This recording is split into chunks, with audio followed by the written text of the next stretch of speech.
Good morning. It is 9:08 on Super Talk 99.7 WTN. My name is Chris Hand, back in studio after a fantastic day yesterday at the Nashville Rescue Mission, our More Than a Meal Radiothon. Man, kudos to you guys in the listening audience for chipping in where you could. We raised $288,000. Unbelievable. Over 100,000 meals, thanks to you, are going to be provided at the Nashville Rescue Mission, and you guys are fantastic for that. I mean, all day long, we were overwhelmed with your generosity and your just ability to step in and fill that gap when needed. You guys did that, and we give all the glory to you, all the glory to God. Thank you for helping us make that happen yesterday. It was incredible. Did you say 288,000? Yeah. I don't know why I thought it was 188. Well, it's 100. That's incredible. 100 and change thousand meals. Yeah. And like $288,000. Every meal is like $285. It's crazy. That's amazing. Unbelievable. Yeah. Now, I told this story on the air yesterday, but I feel like it bears repeating. There was a point yesterday where we were getting these donations in. And I mean, like, people were chipping in like $14,000, $5,000. $10,000. And I'm like, man, I'm going to jump in the phone bank. I'm going to start answering phones. And we're getting big donations, big donations. And then I got a phone call from a gentleman who said, listen, I don't have a lot. I just don't. How much is a meal? And I said, one meal is $285. He goes, okay, I can probably do 2 meals. And it just hit, man. The fact that there's somebody out there who is not, you're not in a place where you can do a lot, but you're going to do what you can, that just touched my soul. And that was really the meaning behind yesterday. It's like not everybody can do everything, but we can all do what we can. And shout out to that guy for that donation. That, to me, was the biggest donation yesterday. It was. And it's like the Bible story, right? The woman, she didn't have much, but she gave it all. That's what I felt like yesterday as I took that donation. And that's going to stay with me for a very, very long time. I don't have a lot. How much is one meal? I can probably do 2. I said, this means more to me than you know. Thank you. And it's going to mean more to somebody that really needs that meal. It's going to mean something to that woman who is in an abusive relationship and has to flee her home with her kids to the Nashville Rescue Mission for a safe spot to sleep. It's going to mean a lot. And you did that. So thank you. Thank you to everyone that helped us yesterday. It was humbling and incredible, as it always is. It was only my second time doing it, but I hope to be a part of that for many, many years to come, because it's truly special what we did yesterday. And I thank you to the audience for stepping up when we asked you to. You guys always do. You never, this audience never lets us down, ever. And I just want to say thank you for your generosity. Honestly, I could go on all day about how much I was moved yesterday by you guys. Thank you. Thank you. And thank you to the Nashville Rescue Mission for doing what they do. Hopefully, one day they have to close their doors because this isn't an issue anymore. Hopefully. But until then, knowing that there's a place out there that's not taking government handouts and are pushing their work with a Christ-filled message, that's pretty damn good too. It's pretty good. So that's what I have to say about the Radiothon. Thank you again. I could thank you all day. But we got a lot of news to get to. We have a lot of news to get to. In fact, yesterday, the breaking news was that Jack Smith's January 6th case against Trump, well, Judge Tanya Chutkin has granted dismissal of that. Yep, it's been dismissed. And one of my favorite parts of that being dismissed was the fact that NBC had to break in real time with old Lester Holt to talk about this massive win for Donald J. Trump. This is an NBC News special report. Here's Lester Holt. Good day. We're coming on the air with breaking news about President-elect Donald Trump. The Justice Department special counsel Jack Smith just filed a motion to dismiss the federal criminal case against the president-elect over his efforts to overturn the 2020 election results. The news comes after NBC News learned the Justice Department had been planning to wind down its federal cases against Mr. Trump. It also comes as NBC News learned that Smith and his team plan to resign before Mr. Trump returns to the White House. I love that they had to do it. One critique, it's President-elect Trump, not Mr. Trump. Lester, put some respect on that name. Thank you. Thank you very much, Lester. NBC. I love that they had to do that. I do. J.D. Vance commented on it, and he posted this message to Twitter. He said, if Donald J. Trump had lost an election, he may very well have spent the rest of his life in prison. These prosecutions were always political. Now it's time to ensure what happened to President Trump never happens in this country again. And that's the exclamation point. Let's not joke or beat around the bush. Had he lost that election, had the Democrats been able to finagle a victory in a Democrat kind of way, there's a very real possibility that Trump would have been in prison for the rest of his life. It's crazy. It's crazy. Think about the swing. I mean, where we could have been versus where we are. It's unbelievable. Talk about something to be thankful for. Jonathan Turley weighing in on the dismissal of those charges on Fox News. And Jonathan Turley said, listen, I wasn't too surprised. I never thought this would be inside a courtroom for a trial in the first place. Well, this is what we expected. I wrote over a year ago that there was a good chance Jack Smith would never see the inside of a courtroom for a trial in this case. It made this election the largest effective jury verdict in history by reelecting Donald Trump. I love that. This election was the largest jury verdict in history. And the American people said, you're good, bro. Keep doing you. The special counsel found himself at odds with his own department's longstanding policy against the prosecution of a sitting president. But Smith did not go quietly into that night. I expect that he did get a lot of different opinions, hoping for the right one. But the OLC, this office that handles such questions, has long taken this position. So it would be doubtful that they would change it here. But, you know, Smith had a sort of a gratuitous end to his term. You know, he pushed not only for a trial before the election, and he pushed for months for that, but he also released damaging information before the election, something that many people saw as an effort to influence the election. Smith knew that if Trump won, he was out of a job. And this release of the information was entirely unnecessary. The judge admitted that it was procedurally irregular, but she went along with it. And I think that that did tarnish his position, and certainly in history, because he didn't have to do that. I mean, that's assuming you think he had a position in history. That's assuming you thought there was any credibility to his case in the first place. I never felt that way. I'm sure you didn't either. Hack Smith, he's done. He's done. You know, it reminds me. This is from a while ago, but back when they announced Hack Smith, we made these things because was it CBS ran a story. They're like, Jack Smith got hit by a truck and then completed a marathon a couple weeks later. We've just been told that Donald Trump has entered the courtroom. Also in the courtroom is the special counsel, Jack Smith. And I want to spend a moment on Jack Smith because he is essentially who Donald Trump is up against.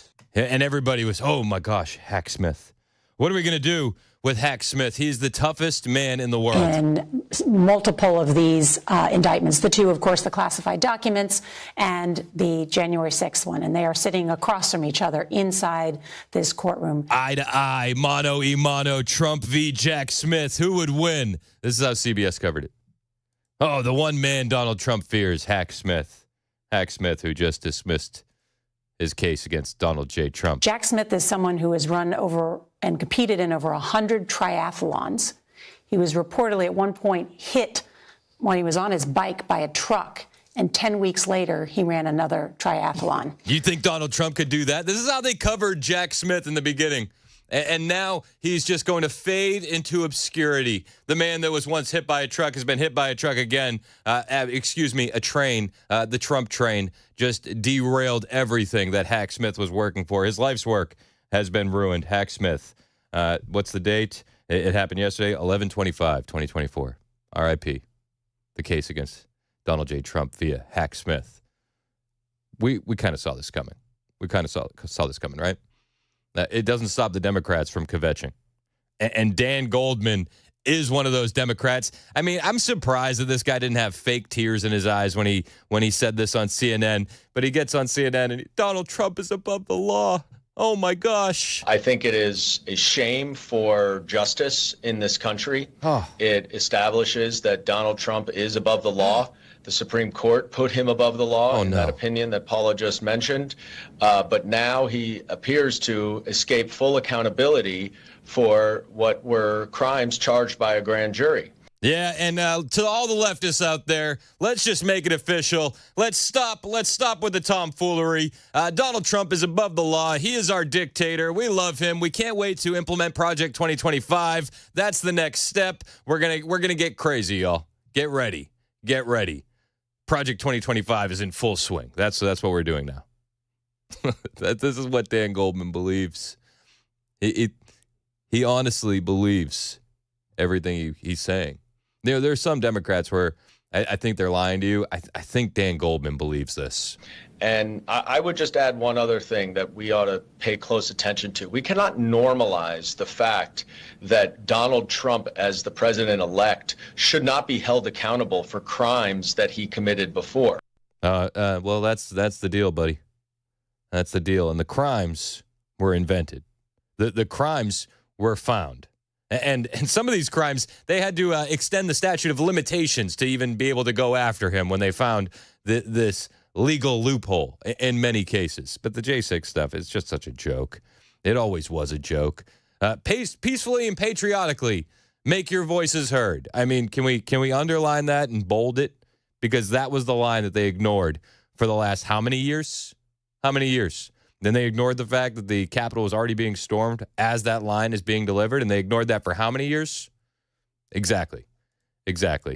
These crocodile tears of the justice system has failed us, and Donald Trump is above the law. Miss me with that. Miss me. Meanwhile, CNN is actually being forced to admit that Americans are in love with the Trump transition team. Americans can't get enough of it. Huge fans. I'll cover that when we get back. It is 9:21 on Super Talk 99.7 WTN.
Did you know you're overpaying for your health and wellness products?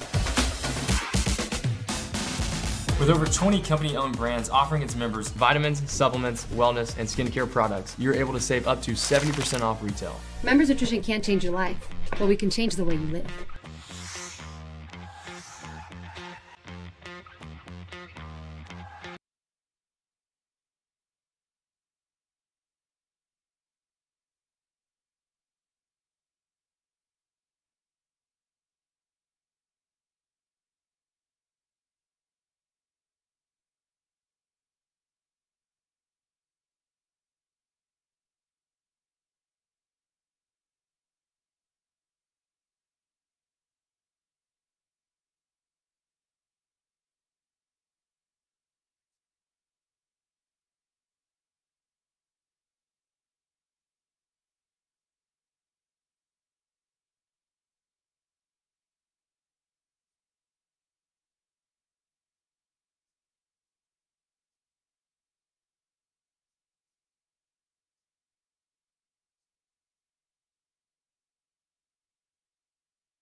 So what were they up to? 3 men found they were arrested for hanging out on top of the AT&T building. We've got details. Also, it's being called an accounting error so far, but a big department store is still missing $150 million. Those stories at 9:30 on Super Talk 99.7 WTN. $150 million going missing is no big deal, Pshaw. actually. Yep. I read a report from the Pentagon. It happens actually all the time. So they say don't stress. Hashtag sad. Yeah, don't worry about it.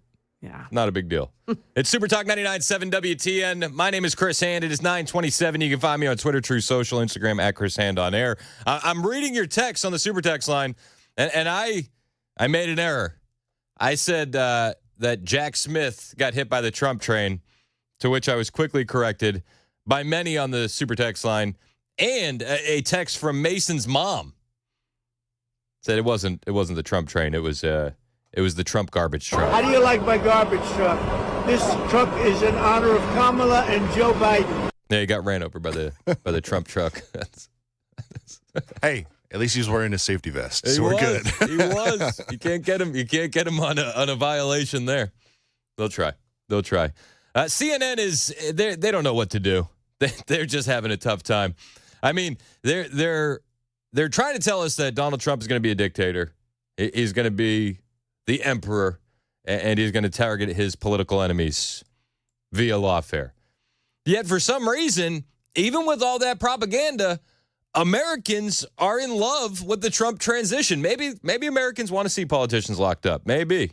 CNN doesn't know what to make of it. Take a look here. President Trump's transition net approval. You go back to November of 2016. Look at this.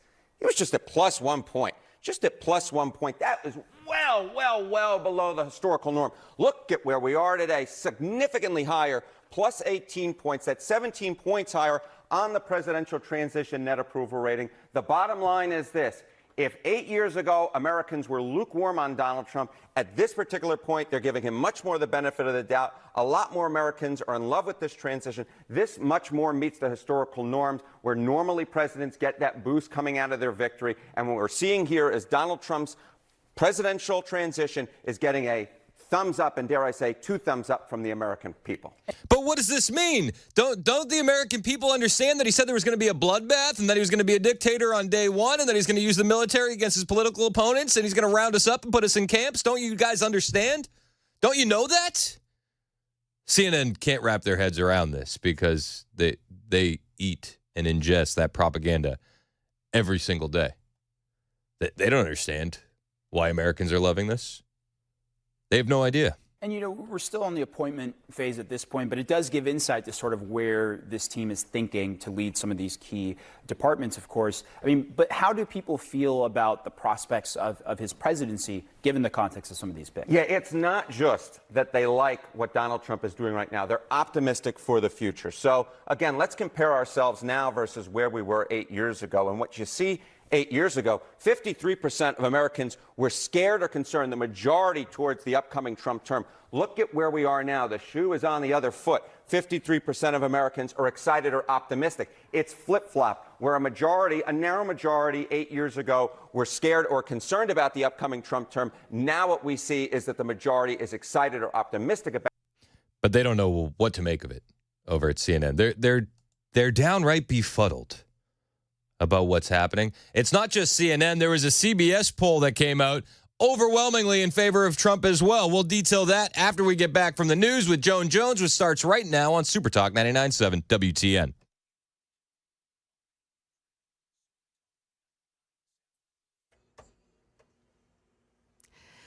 Well, hello there. It's 9:30, and I'm Joan Jones with your top stories. We've got your forecast coming up in just about 2 minutes. Metro Police arresting 3 men from out of state, all of them, after a concerned citizen called police to say these guys were on top of the AT&T building. On the top of the AT&T building, like on the tower parts.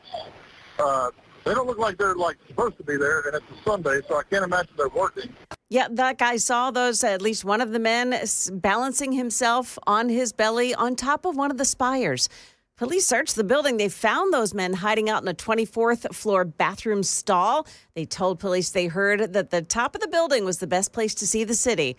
Well, they've been charged with illegally entering the building, and also police seized many cameras, a crowbar, and a screwdriver. The men were from California, Georgia, and Chicago.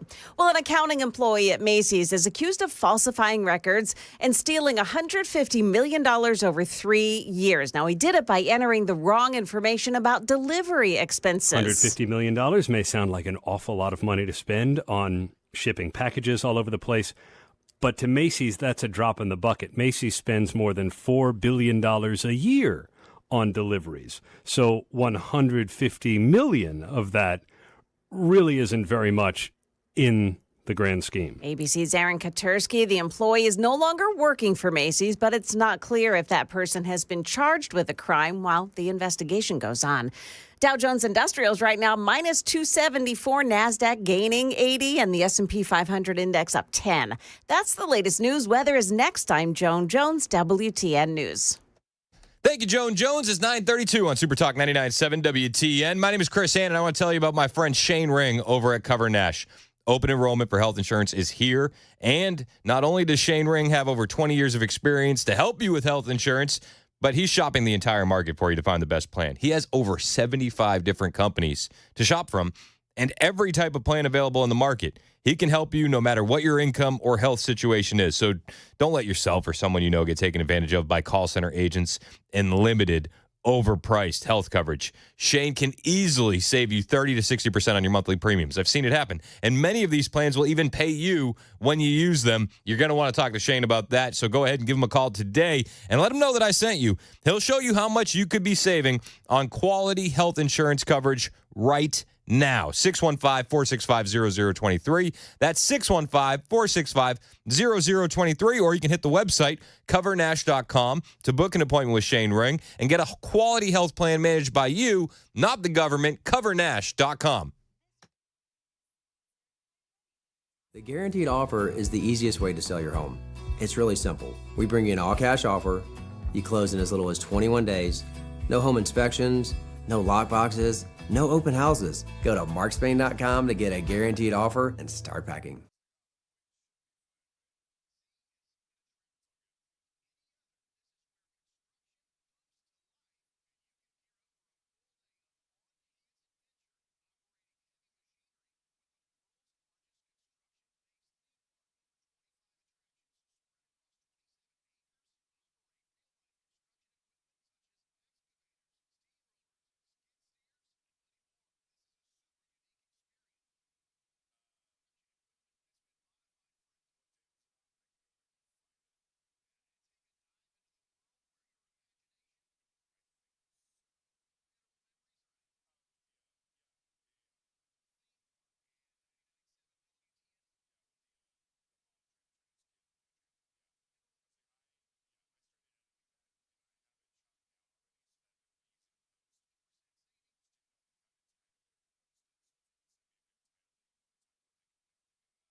It's 9:38 on Super Talk 99.7 WTN. My name is Chris Hand.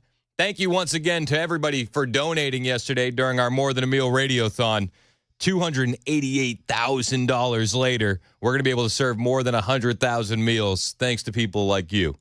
We couldn't have done it without you, and we truly appreciate your support as always. Thank you to the Nashville Rescue Mission for what you guys do. Thank you to all of our sponsors for getting in the mix, being involved.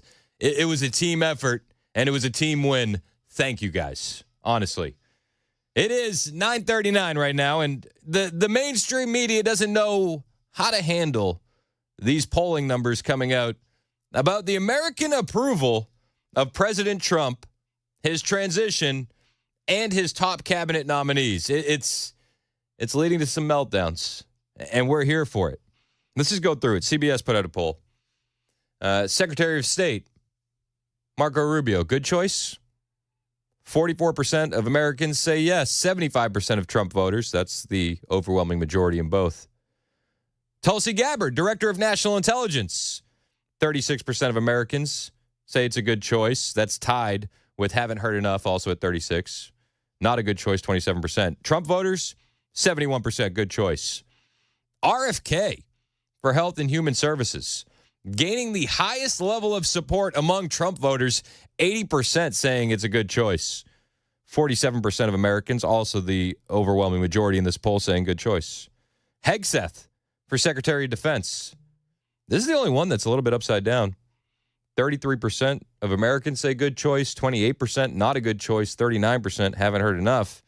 And with Trump voters, it's actually the lowest, which was surprising to me.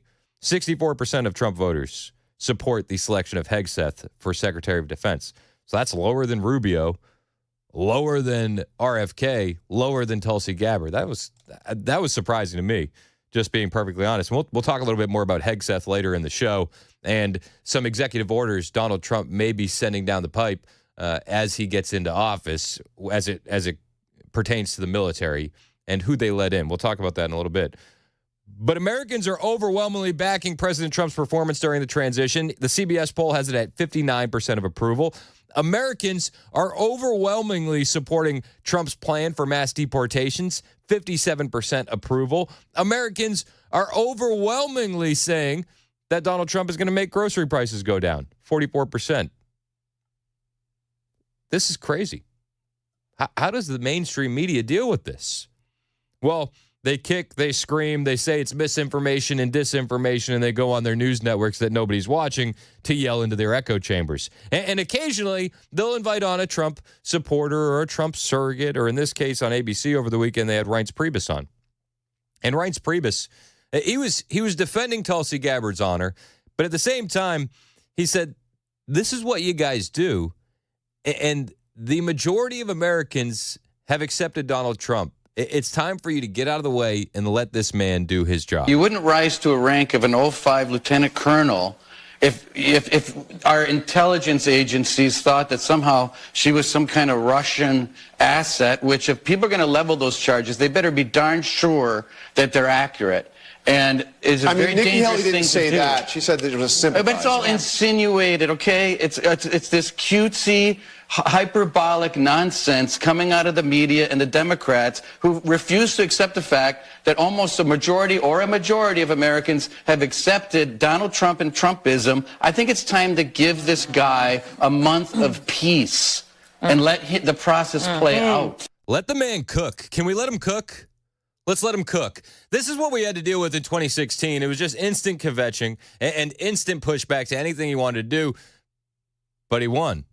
And you know what? Even with all that resistance, he did some amazing things that first term. Imagine what we could get done if they would just get out of his way and cover this news fairly and accurately. I think we'd see those numbers of approval in the transition go way, way up. If we could get the mainstream media to do their job and just report the facts, Donald Trump's he could be the most popular president in history. I'm just being honest. But they won't. They won't. Instead, they're going to trash him every step of the way. They're going to trash his nominations and his picks, and it doesn't matter what kind of collateral damage they pick up along the way. CBS has gone after just about every one of Donald Trump's picks. Our polling also finds many of the president-elect's well-known designees have more support than opposition, including Robert F. Kennedy Jr., Tulsi Gabbard, and Pete Hegseth. And yet, even with the mainstream media going after these picks as hard as they possibly can, they have a lot of support. You know, it's one of those things that if the media is going after you, you're over the target. If you're over the target, you're doing something right. And the media is going after everybody within the Trump orbit, up to and including Elon Musk. Did you see the Axios CEO melt down over the weekend? He lost his absolute mind because Elon had the audacity to declare that people are now the media and that legacy media is dead. So this was during the National Press Club's 4th Estate Gala on Thursday evening. There was the Axios CEO, Jim Vandehey, ranting about Elon Musk, saying, we're the media now. And he's not happy about that declaration at all. Not one bit. And you know what? The meltdown is actually pretty good. Everything we do is under fire. Elon Musk sits on Twitter every day, or X today, saying like, we are the media, you are the media. My message to Elon Musk is, bullshit, you're not the media. Doesn't he sound like a whiny, just a whiny little brat? The Axios, bullspit, you are not the media, you are not. You deserve a tall glass of shut up juice, so can you just shut up for a second? Honestly, you're not the media, you're not the media. We're the media. We have credentials. Don't you understand? This is what this guy said. We have credentials. You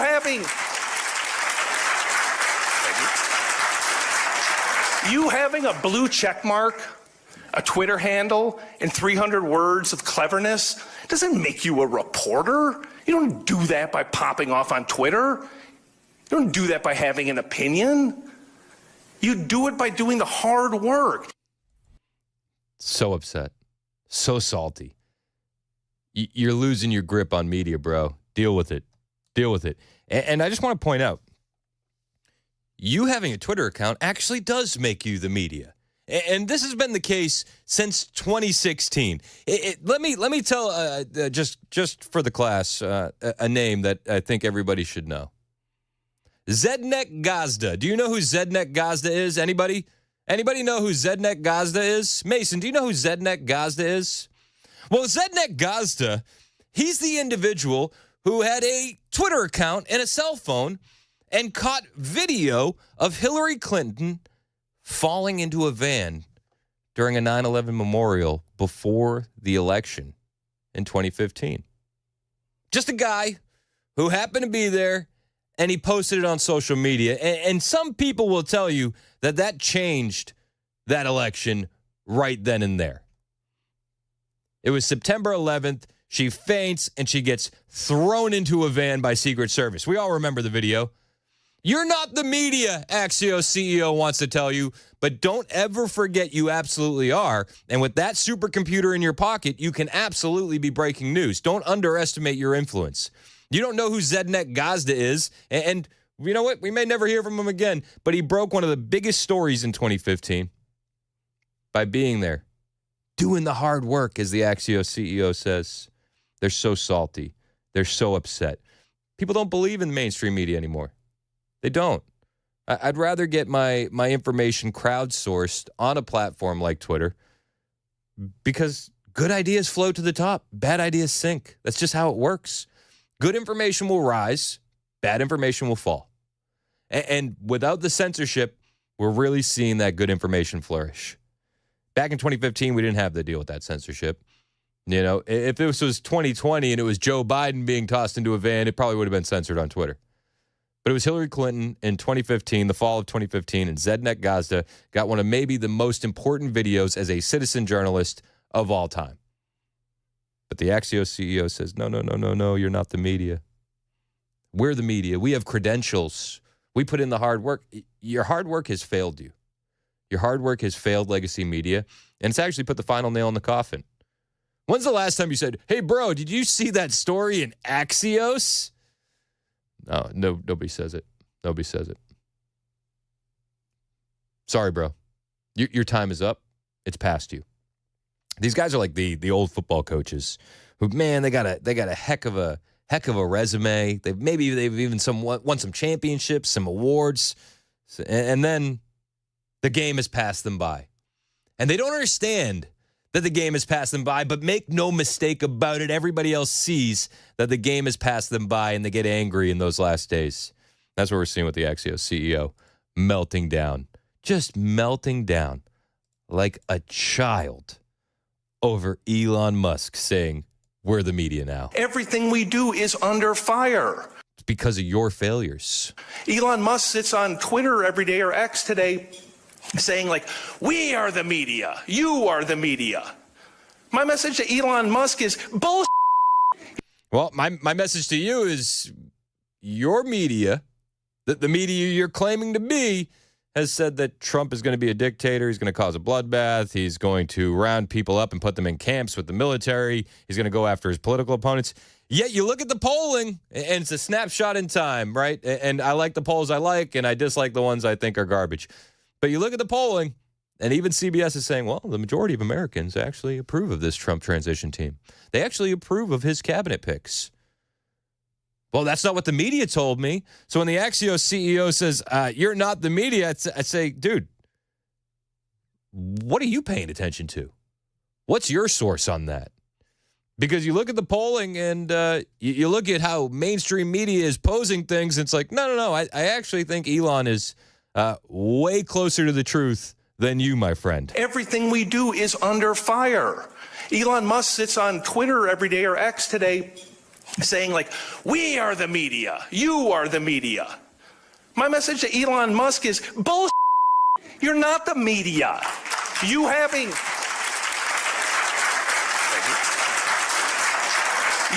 a blue check mark, a Twitter handle, and 300 words of cleverness doesn't make you a reporter. You don't do that by popping off on Twitter. You know, it's funny. I don't even know one Axios reporter.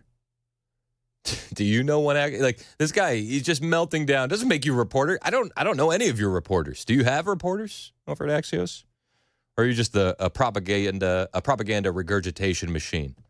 I think that's probably closer to the truth. It's 9:51 on Super Talk 99.7 WTN. On the way, college enrollment is dropping. I think that's a good sign. I think that's a good sign for America. I really do. We'll talk about that. Plus, Elon. He's getting involved in the forced sale of InfoWars and Alex Jones's X accounts. We'll talk about that as well. Hang out with us. It's 9:51 on Super Talk 99.7 WTN. Are your relatives coming over to your house for Thanksgiving? Got a couple days to call Busy Bee to make sure your home is in-law and relative ready. You want the cozy turned all the way up, and you do that by getting one of these limited number of 14 SEER 1.5 to 3 ton split heat pumps for your residential unit replacements for only $69.95. This includes labor, it includes equipment, material, and warranty. This system is a perfect balance of energy efficiency and performance and year-round comfort for residential unit replacements. How about $750 off an upright tanked water heater with a circulation kit? You're going to have relatives coming over. Everybody going to be using the hot water. You want to make sure you got enough. Take that $750 off. Or how about a free package upgrade for air duct cleaning? You buy that basic air duct cleaning, they'll upgrade you to the next package level for free. We got a couple days left before Thanksgiving. If you need to make this call, you need to make this call today for your satisfaction to be guaranteed. Call Busy Bee HVAC, your Rude Pro partner, 615-775-7833. That's 615-775-7833. Online at busybeehvac.com.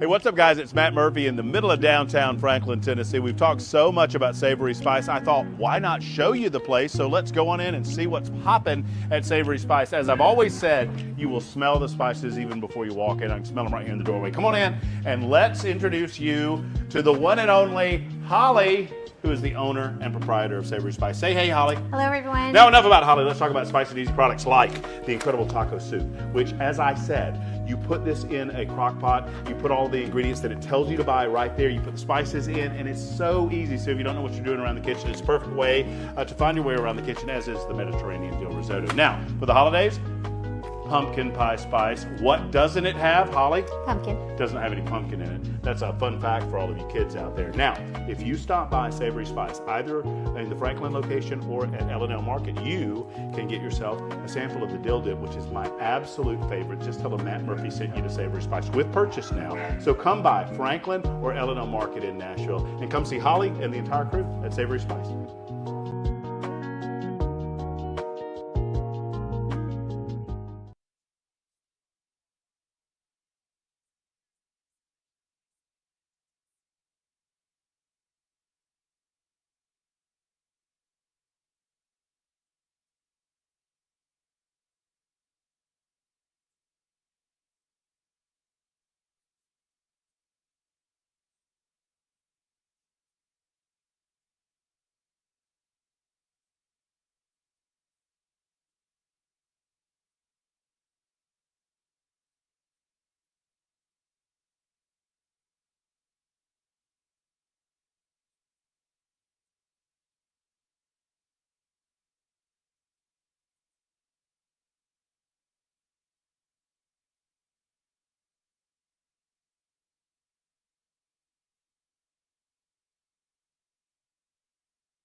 Metro Nashville police offering a $5,000 reward for help solving the murder of an Antioch shop owner.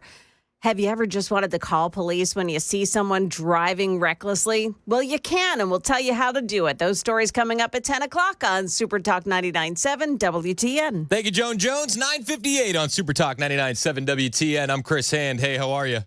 So Axios CEO melting down because Elon says, you're the media, not the legacy mainstream media. They're dead and gone. You're the media now. And they're losing their minds. They want their stranglehold on the propaganda, but it's getting even worse for them. We got new reports now. U.S. college enrollment for first years drops another 5%. Oh, if they don't have mainstream media and they don't have the liberal indoctrination centers of colleges, what are they going to have left? Nothing. First-year college enrollment in the United States has dropped more than 5% this year, according to data from the National Student Clearinghouse Research Center. This decline comes despite overall undergraduate enrollment rising slightly, largely recovering from the decreases seen during the COVID-19 pandemic. The drop in first-year enrollment contrasts sharply with last year's increase.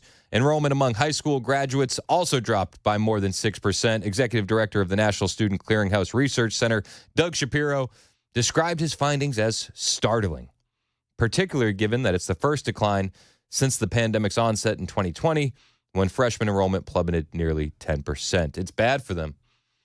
How are we going to teach these kids what to think if we don't have them enrolling in our schools? It's not a good look. They say it's startling to see such a substantial drop in freshmen. The first decline since the start of the pandemic in 2020, when they plunged by nearly 10%. Well, people are waking up to the BS. They're seeing through it, and they don't want to be saddled with debt. It's a tough sell these days.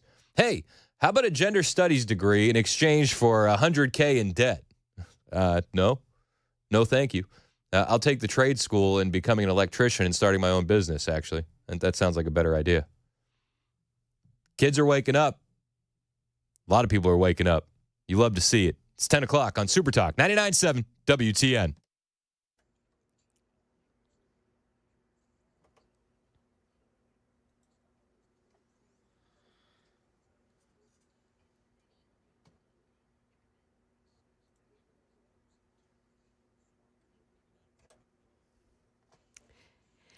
O'clock now, and I'm Joan Jones with your top stories. Metro Nashville police saying that they're working on leads and offering a $5,000 reward for information about a shooting at an Antioch shopping plaza that killed a shop owner who then drove his car through the wall of a dental shop.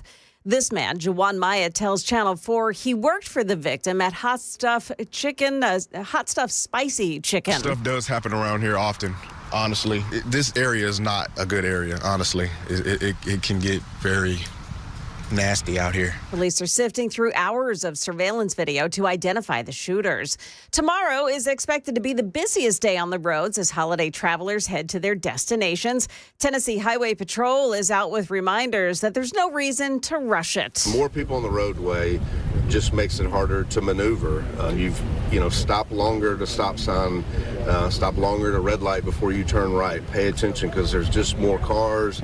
Sometimes you misjudge their speed. That's Colonel Matt Perry speaking to Channel 4. He says if you see somebody driving recklessly, you can dial star THP and report what you're seeing. Also, TDOT is halting construction on the state's interstates and highways for the holiday, freeing up all lanes to travelers.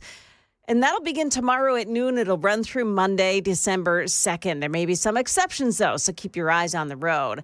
Here's an idea for you. Take away MSNBC's seat in the White House briefing room and give it to podcasters like Joe Rogan or Michael Knowles. That's exactly what Donald Trump Jr. tells Daily Wire that his father is considering, saying the New York Times, for instance, functions as the marketing arm of the Democrat Party. So why not open it up to people with unbiased views? It's an idea, he says at this point, not a solid change.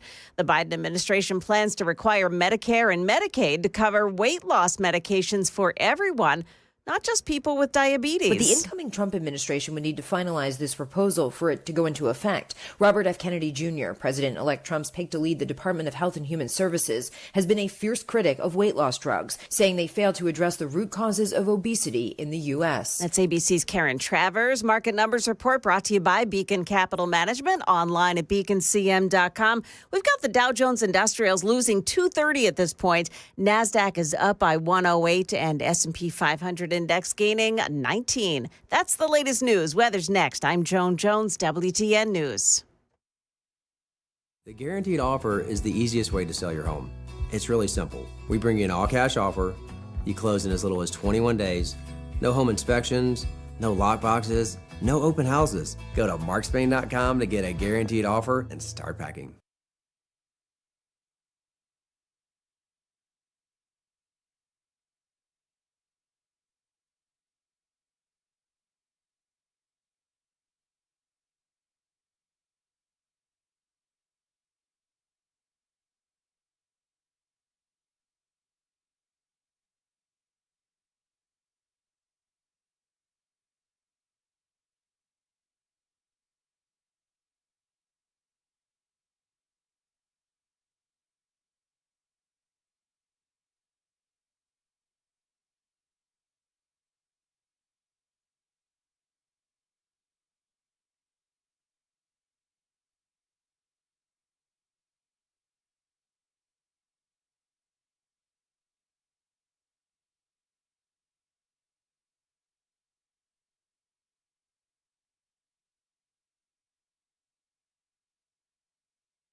.10:06 on Super Talk 99.7 WTN. I'm Chris Hand. Hey, how are you?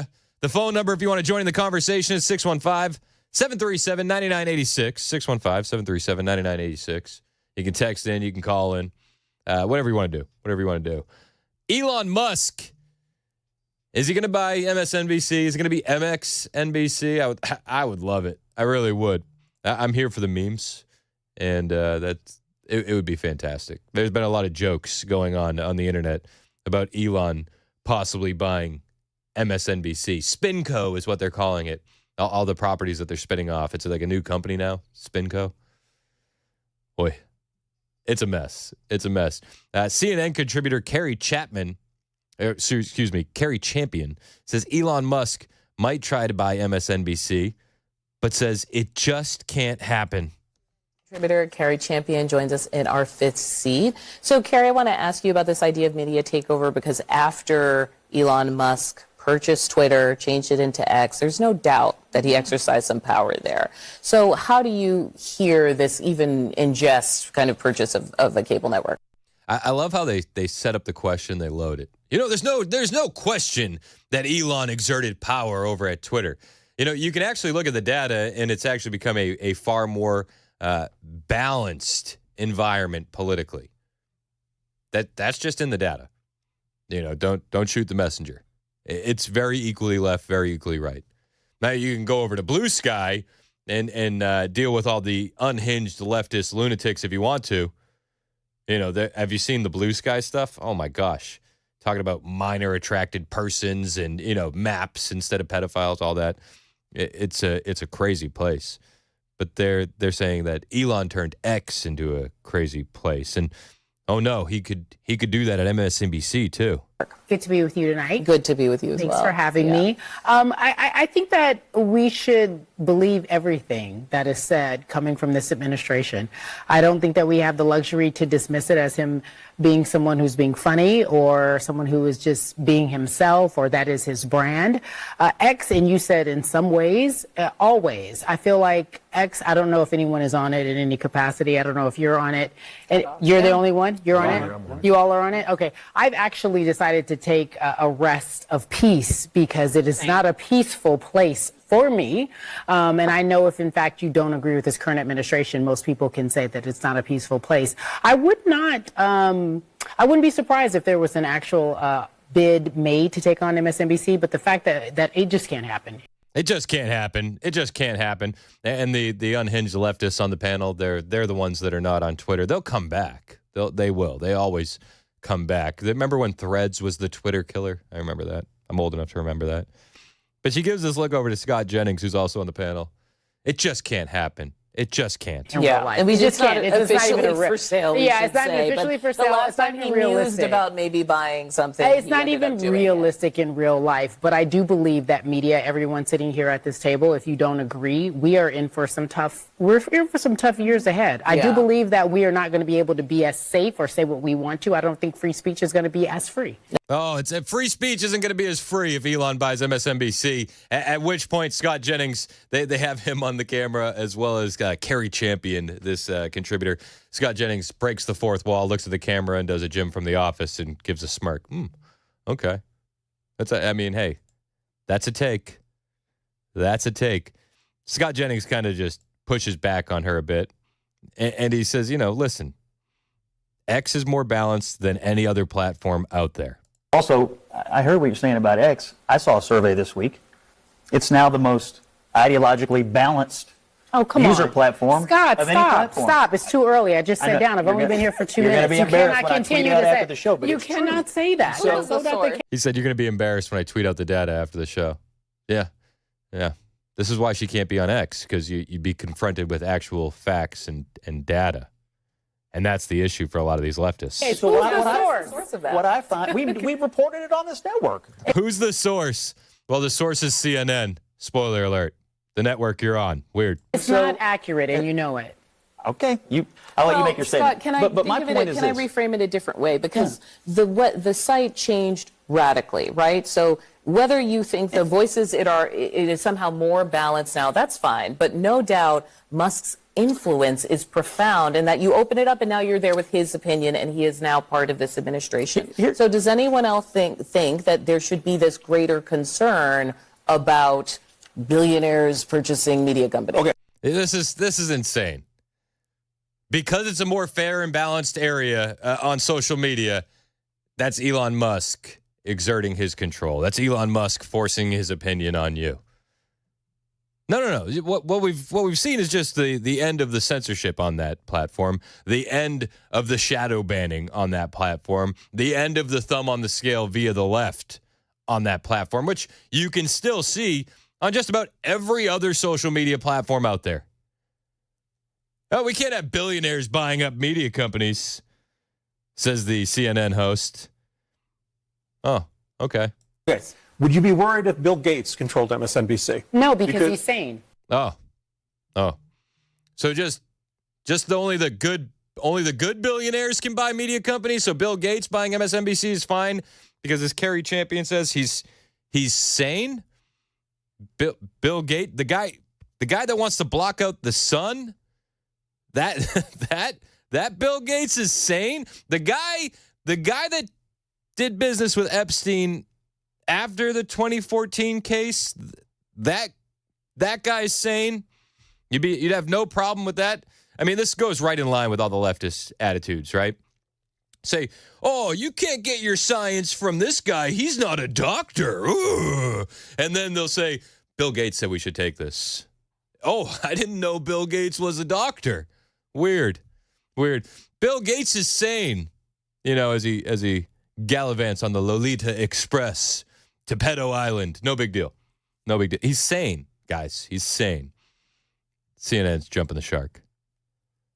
They're jumping the shark. And they're jumping the shark because they can't wrap their heads around the fact that Elon Musk is being welcomed into this next administration. And it's across the board on these leftist networks. They just loathe Elon in so many ways. And it actually brings joy to my heart. It does. Joy Reid was talking about Elon Musk and Vivek Ramaswamy and talking about DOGE, the Department of Government Efficiency. And she says, you guys don't understand what this is going to lead to. It's going to lead to polluted air, polluted water, and raw milk. 2 weeks ago, Donald Trump announced the selection of the world's richest billionaire, Elon Musk, and near billionaire Vivek Ramaswamy to create the so-called Department of Government Efficiency. Or is near billionaire just a slight? Is she? That's like a low-key jab, right? A near billionaire, Vivek Ramaswamy. DOGE in his new government next year. Now, before I go any further, I need to point out to you that even Donald Trump can't just invent a department of the federal government. The Constitution clearly states that only Congress has the power to establish departments and agencies. But, Well, we have Congress, so deal with it. I think deal with it is the meme you're looking for. No. Constitution, schmonstitution. He can do what he wants, right? And what Trump is actually doing, besides helping Musk promote one of his favorite cryptocurrencies, coincidentally called Dogecoin, which he promotes on his ex-Twitter and which is up 190% over the past month, also totally coincidentally, I'm sure, is that he's using the powers of the presidency to get around the inconvenient constitutional checks and balances in order to personally decide who wins and who loses in America. Off the bat, Musk and Ramaswamy have already promised massive cuts to eviscerate federal agencies Republicans don't like. They want to cut $500 billion a year from the federal budget and fire all but 5% of federal employees. They claim, outside looking in, that the agencies have been bloated with federal employees who won't be needed to enforce regulations, since Trump is going to get rid of most federal regulations. So it's just so fun to me to listen to leftists say, no, we need bloated overspending in government. We have to have bloated overspending in government. $36 trillion in debt is a good thing. Cutting $500 billion from spending every year is a bad thing. The mental gymnastics of this woman. So, get ready to enjoy unregulated financial markets, polluted air and water, and raw unpasteurized milk, likely without Obamacare to help you out at the ER. Oh, okay. So that's what we're going to get. Do you guys that's the dystopian future that awaits us because of Doge. Polluted air, polluted water, no help at the ER, and raw milk. Now, I'm not a raw milk guy. I'm not a milk guy in general, but hey, dude, if you want to drink raw milk, do your thing. I don't have any issue with that. In fact, I have friends that swear by it. Alex Clark has been on this show many times. Loves raw milk. Morgan McMichael has been on the show tons of times. Huge fan of raw milk. I don't know. I don't have an opinion on raw milk, but I also don't really care enough. And if there's a government agency regulating raw milk, that feels like a waste. Feels like a waste, doesn't it? Feels like a waste to me. Jasmine Crockett, Congresswoman out of Texas. She is one of the rising stars in the Democrat Party, so I don't want to not take her too seriously. But she's ranting about Doge also, and she's upset that there's an agency that doesn't want to waste money because she claims that agency is a waste of money. Don't let it be lost on you that they are talking about getting rid of wasting money while creating a new agency to somehow get rid of wasting money. Right? Yeah, it's the first agency in government history that has been created with the sole purpose of not being needed and dissolving. It's weird, right? right? Like, it's a joke. And honestly, I think this is really more so about self-dealing. When you look at the amount of contracts that someone like Elon Musk has had with the federal government, when you look at Vivek, these are guys who have benefited from federal contracting. And honestly, I think that they are looking for additional ways to enhance themselves, while at the same time probably minimizing oversight and those that would actually say there is a conflict, this is a problem, and no, this should not happen. I honestly think that this subcommittee is going to try to stop the work of those Democrats like my ranking member, Jamie Raskin, from making sure that we're keeping oversight over Donald Trump and his business dealings when it comes to dealing with folks like China and other countries that right now are not necessarily on the top of our friends list. So she's trying to sound smart, but she just comes off as just dumb. And I'm not trying to be rude. I'm just being honest. She says, these guys are only looking out to benefit themselves. It's maybe the fact that Elon Musk has all these government contracts, he understands the bloat and the regulation that goes into these contracts and how ridiculous it is. He actually told the story on the campaign trail about how the federal government made him kidnap not one, but two baby seals to test how they would handle a hypersonic boom, if I recall correctly. They made him test what would happen if his rocket landed in the ocean and took out a shark.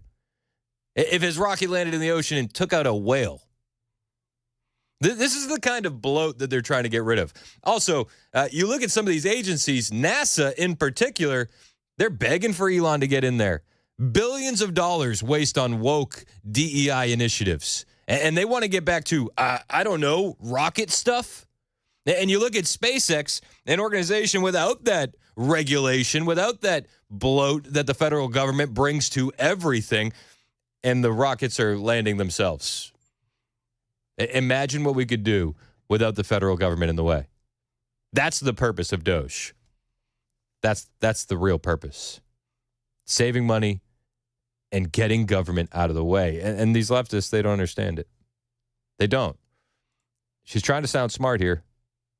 She sounds like she doesn't know what she's talking about at all. Mo, one might argue that there is a pattern here, which is there's like the seedling of a thing that does have popular agreement, right? That there needs to be a reckoning with bureaucracy generally. That even as the Congresswoman said, there already is a committee that is supposed to be rooting out waste and abuse. And that to see that done in a proper, holistic, thoughtful way might actually have the support of the American people. To simply take a wrecking ball to the federal government is not the same thing. I love how they're going to take a wrecking ball to it. They're not going to be systematic at all. Elon Musk, he's just a bull in a china shop, right? Do these people listen to themselves? Listen, I understand why the American people would like this, but not this way, says Legacy Media. And Legacy Media wonders why they're hemorrhaging viewers on a weekly basis. People are tired of the bloat. Completely tired of the bloat. And Lord willing, Doge will get this country back on track. It's 10:21 on Super Talk 99.7 WTN. My name is Chris Hand, and I got to tell you about my friends at the Glock store. Man, they got some good deals. Black Friday is upon us. And the deals at the Glock store, unbelievable. Unbelievable. They got the best prices going on all year, the latest and greatest gear, including this in-store only doorbuster deal. Starting today, and while supplies last, you can get 1,000 rounds of Burrow bullets, 9mm ammo with ammo can for only $249.99. That's less than 25 cents a round. These bullets are made in Murfreesboro, Tennessee. You can only get that in-store, but there's lots of great deals that you can grab right now online at Glockstore.com, including great deals on their incredibly popular tungsten guide rods and their lowest prices in the country on Glock Factory magazines. As Lenny McGill always says, you can never have too many magazines, and what a great stocking stuffer for the Glock guy or gal in your life. Virginia, if you're listening, Lenny McGill said I can never have too many magazines. So put that feather in your cap. Here's how you go to make your shopping easy. You hit up Glockstore.com, pick your deals from the Black Friday category, and then select Pickup in Store when you check out. They'll let you know when it's ready for pickup. That's the Glock Store's Black Friday week of savings. Minutes from the airport, worth the drive from anywhere.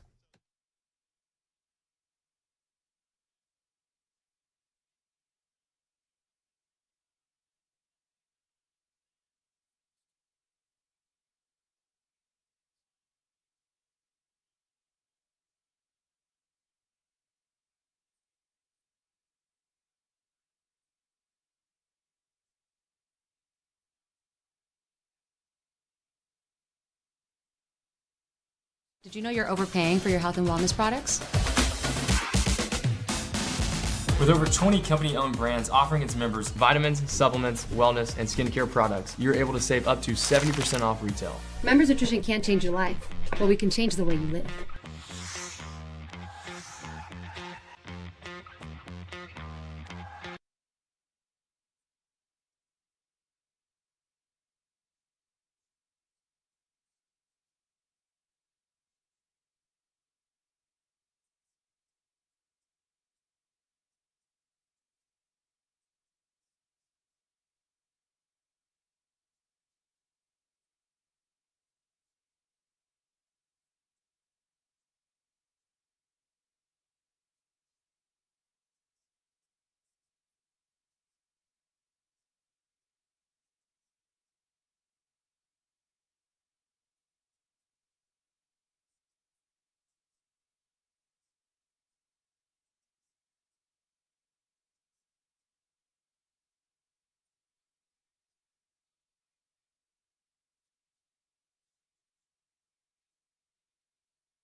What President Trump plans to do on day one, and it's got world leaders responding.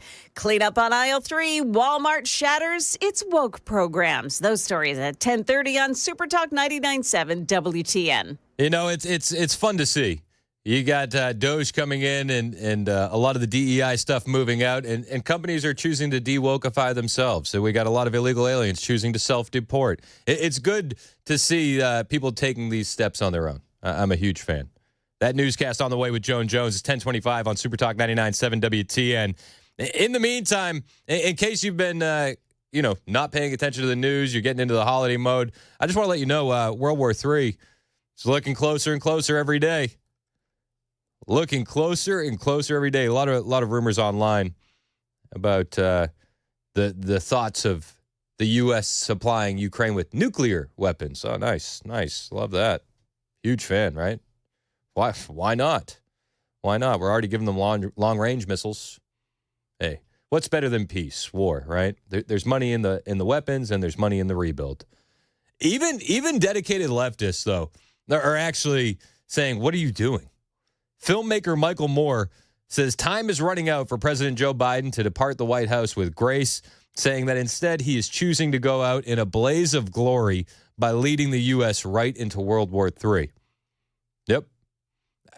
Granted, you're giving Biden a lot of credit here.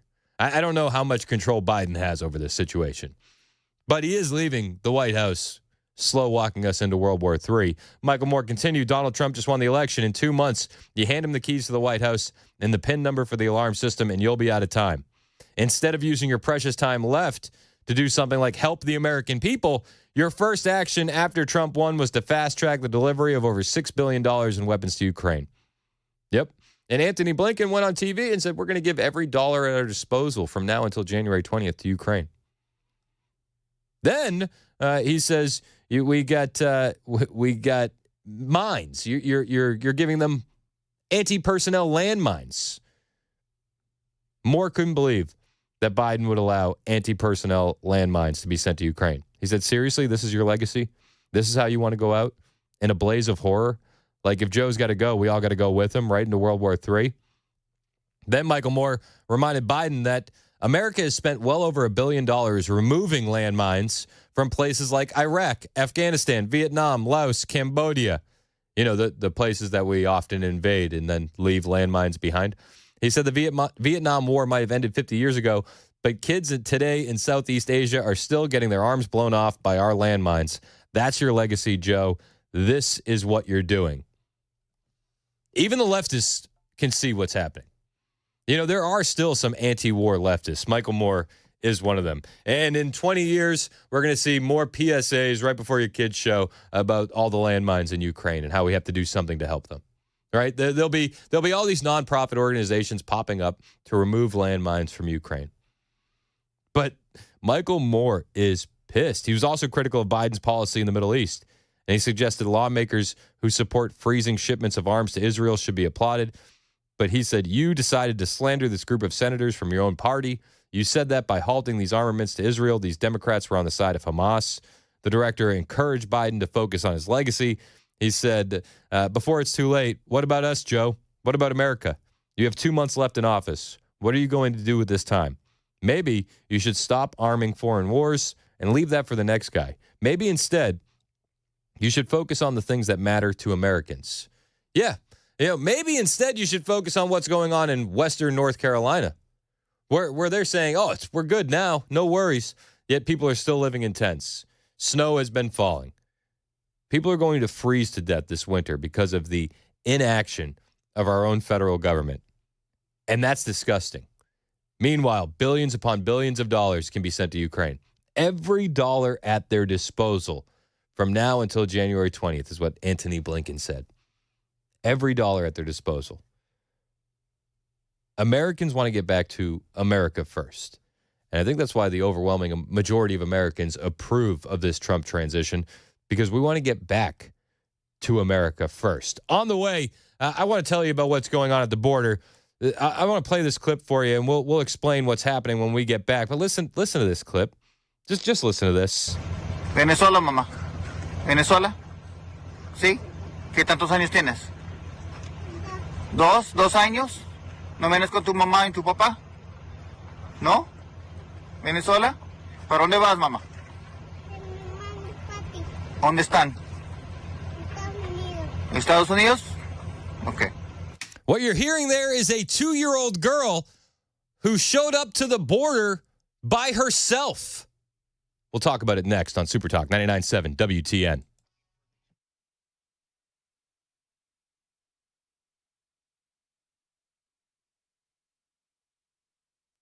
10:30 now, and I'm Joan Jones with your top stories. President Trump is threatening to impose sweeping new tariffs on Mexico, Canada, and China on day one of his new administration. If enacted, these tariffs could violate the terms of the trade agreement between the U.S., Mexico, and Canada, which Trump signed into law during his first term. Trump also accused China of sending drugs pouring into our country, threatening an additional 10% tariff on all Chinese products, too. Trump's comments drawing responses from trade partners. The Chinese embassy saying economic and trade cooperation is essentially mutually beneficial. No one will win in a trade war or a tariff war. That's ABC's Selena Wang. Blood, plasma, and platelets are at dangerously low levels in Middle Tennessee. That's according to Blood Assurance, which says blood donations typically do fall off during the holidays. O negative and AB plasma donors are most needed. Blood Assurance is offering incentives like $25 to $40 gift cards to encourage you to roll up your sleeve. Walmart backing off its DEI programs. Here's ABC's Rhiannon Alley. The world's largest retailer says it's rolling back some of its diversity, equity, and inclusion policies. Robbie Starbuck, a political commentator and anti-DEI activist, celebrated the development. He's previously pressured companies, including Lowe's and John Deere, to change their policies. We were able to have frank conversations with Walmart. And as I've said for a long time, I don't ask companies to take on my political views. I am simply advocating for corporate neutrality. Walmart says many of the changes to its DEI programs were already planned and not a result of conversations with Starbucks. That's the latest news. Weather's next. I'm Joan Jones, WTN News.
It's 10:36 on Super Talk 99.7 WTN. My name is Chris Hand.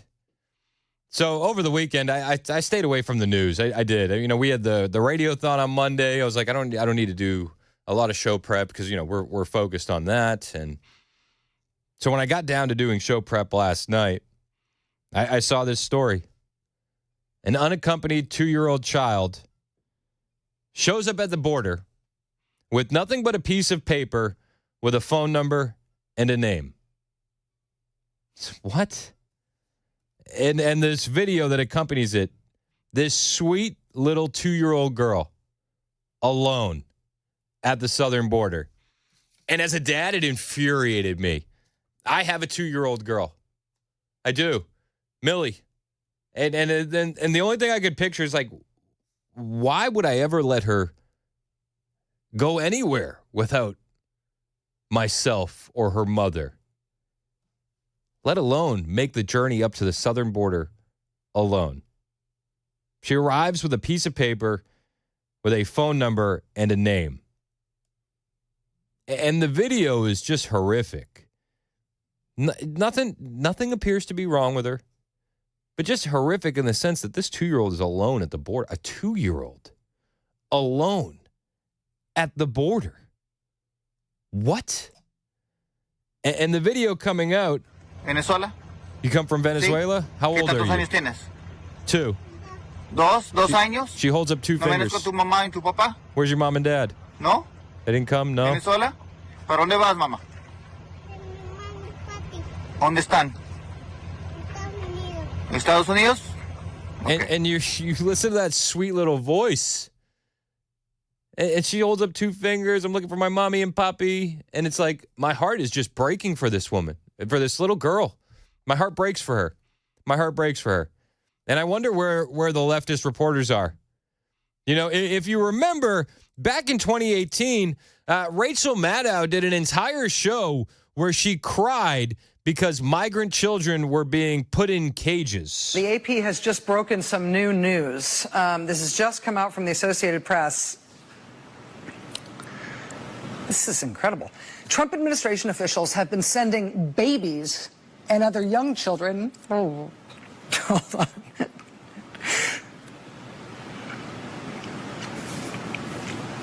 To at least 3.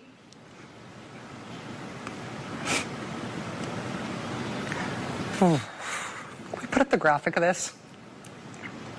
Thank you. She's fake crying. And I wonder where this energy is for the 2-year-old that shows up at the border by herself with a piece of paper with a phone number and a name scribbled on it that's probably going to be sold into sex trafficking. Like, what are you doing?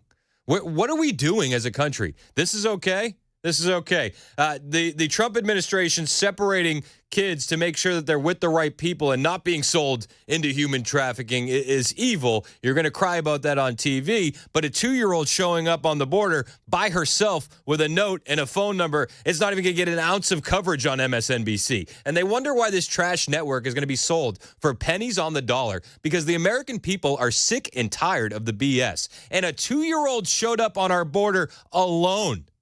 Alone. A 2-year-old. The Biden administration did this. The open border policies caused this. We've magnetized this country. We've made human trafficking a billion-dollar industry, and so this is fine. And Rachel Maddow won't lose any sleep over this. She won't cry over this. Nothing's going to come of this. There's a 2-year-old showing up on the border alone. Alone. And we get nothing. The mainstream media doesn't even cover it. Have you seen this on ABC? Have you seen it on CBS? Have you seen it on NBC? No. You saw it on Fox. It got covered on Fox a bit. But that's it. With a migrant crisis here, more than 500,000 migrant children have entered the U.S. under the Biden administration, and brand new heartbreaking footage, shows one of them. A 2-year-old arriving here alone with nothing but a slip of paper with 2 names on it. Listen to this. Venezuela, mamá. Venezuela. ¿Sí? ¿Qué tantos años tienes? 2 años. ¿No vienes con tu mamá y tu papá? ¿No? ¿Venezuela? ¿Para dónde vas, mamá? Do you hear that little voice? The mainstream media is not going to cover this at all? No, nobody's going to cover this? And the Axios CEO wonders why Elon is saying legacy media is dead and you're the media now because it's your voices that amplify these stories online. It's not mainstream media. This is why the media is dead. You have a 2-year-old showing up to the border by herself. One network covering it. One major network covering it, Fox. Yeah, legacy media is dead. ¿Dónde están? Estados Unidos? Brandon Judd is a former National Border Patrol Council president, and he joins me now. Brandon, good morning to you. So this is heartbreaking on so many levels, and it's also something that Border Patrol runs into every single day. This particular little girl, she's holding a slip of paper with 2 names on it who she says are her parents. So what do you think happens to her next? Yeah, it really makes every single Border Patrol agent very upset. Every single time we see this, we have to process these individuals. We recognize and understand that the vast majority of them are abused on their way up here. And then on top of it, when we process them and release them, we don't even know that we're sending them to the right place. We don't know that HHS is going to do the right thing by these individuals and make sure that they get to where they're supposed to be going. I don't want to bury the lead here, but I think it's important to highlight what the former Border Patrol leader, Brandon Judd, said. The vast majority of them are abused on their way up here.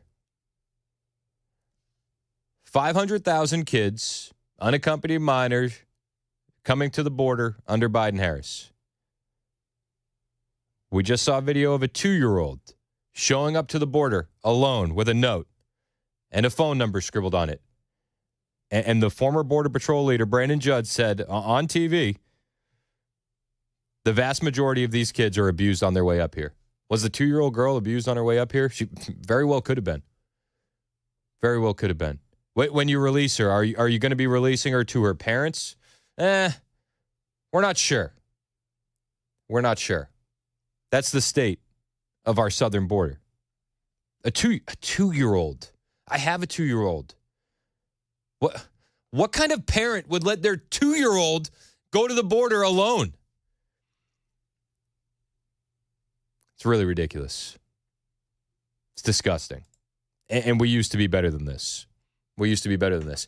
And you can have these stories, you can present them to Democrats, and they'll still say, hey, build bridges, not walls. I don't believe in borders.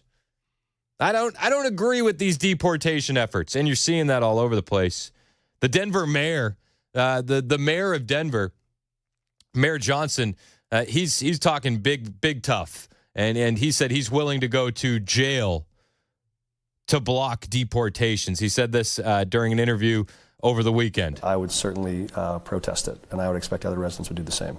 Trump's new border czar, Tom Homan, has said that he is willing to arrest leaders like yourself for standing in the way of these policies that they want to enact.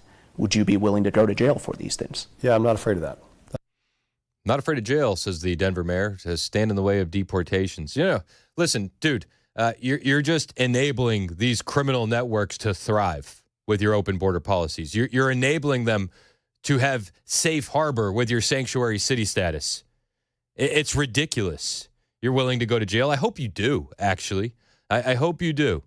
You have a 2-year-old girl showing up to our border alone, and these people will look you dead in the face and say there's nothing wrong with that. Oh, they're dreamers. I'm willing to go to jail. Border czar Tom Homan, while appearing on Fox News alongside Governor Greg Abbott, said, you want to go to jail? Like, those terms are acceptable. But look, me and the Denver mayor, we agree on one thing. He's willing to go to jail. I'm willing to put him in jail. I mean, there it is. You want to go to jail, tough guy? Well, you can go to jail. Happy to do it. We have a 2-year-old showing up on our border by herself. A 2-year-old girl who probably was abused on her way up there. Nothing. Crickets from the media. Crickets. Going to stand in the way of the mass deportation effort? You want to go to jail? Well, Tom Homan will oblige you. But look, me and the Denver mayor, we agree on one thing. He's willing to go to jail. I'm willing to put him in jail. Because there's a statute, it's Title 8 United States Code 1324 III, and what it says is, it's a felony if you knowingly harbor and conceal an illegal alien from immigration authorities. It's also a felony to impede a federal law enforcement officer. So if we don't want to help, that's fine. He can get the hell out of the way. But we're going to go do the job. President Trump has a mandate for American people. We got to secure this country. We got to save American lives. And I find it shocking that any mayor of a city would say, President Trump's been clear, we want to concentrate on public safety threats and national security threats. I find it hard to believe that any mayor or governor would say they don't want public safety threats removed from their neighborhoods. I mean, I don't know what the hell is going on in Denver, but we're going to go and we're going to fix it. Yeah, I don't know what's going on in Denver, but we're going to go and we're going to fix it. I don't know what the hell is happening at the southern border, but I do have faith in the people that Trump is putting in positions of power to go there and fix it. And I think that as a nation, we need to look at that video of the 2-year-old showing up by herself and going, what the bleep happened? How did we get here?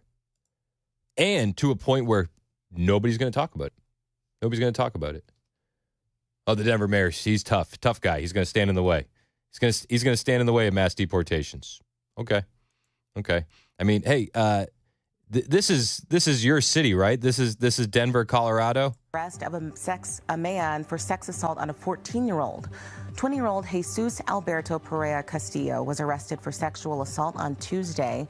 That assault took place back in August at a South Jefferson County home. So you have a Venezuelan illegal alien arrested in Denver for raping a 14-year-old girl. That's your city, right? That's what you're going to stand in the way of deporting. Those kinds of monsters. You'd rather enable the trafficking of children. You'd rather enable the importation of violence. That's fine. That's not an issue. Okay. Listen, this is everywhere. Just over the weekend, or just yesterday, we had the story of a Tren de Aragua member arrested in Chattanooga, a known member of Tren de Aragua. He has a violent past in Chicago, New York City. Fox 17 of the story. Don't worry, though. That's one down. Only a handful to go, right? Only a handful. We need to do something. Anything. And if the Democrats want to get on TV and say that it's fine that a 2-year-old is showing up to the border alone, well, make them do it. I'd love to see a Democrat's take on this video of a 2-year-old showing up to our border alone. 2 years old. This sweet, innocent child should be at home with her mom and dad, but she's not. She's showing up to our southern border with a note. Nobody knows the name scribbled on it. Are they her parents? Doubtful. So what is she being sent into? What did she have to endure on her way here? These are questions that we should be able to get answers for. But we don't have a serious media that's even going to cover this story. It's disgusting. And they'll tell you this is okay. They will. I don't think it's okay at all. In fact, it infuriates me. And I don't know, man. I don't know what else to say to that. It's like every time you think you're going to see the worst at the border, you see something else, and it just makes you want to vomit. And seeing a 2-year-old show up with a sticky note, a Post-it note, with a phone number scribbled on it, that makes me want to vomit on so many different levels. How did it get so bad that the mainstream media won't even cover that story? How? And how are we going to fix it? Well, Trump has a plan on how he can fix it, and it's in the form of tariffs and threats and mean tweets. We'll talk about that on the way. It's 10:51 on Super Talk 99.7 WTN.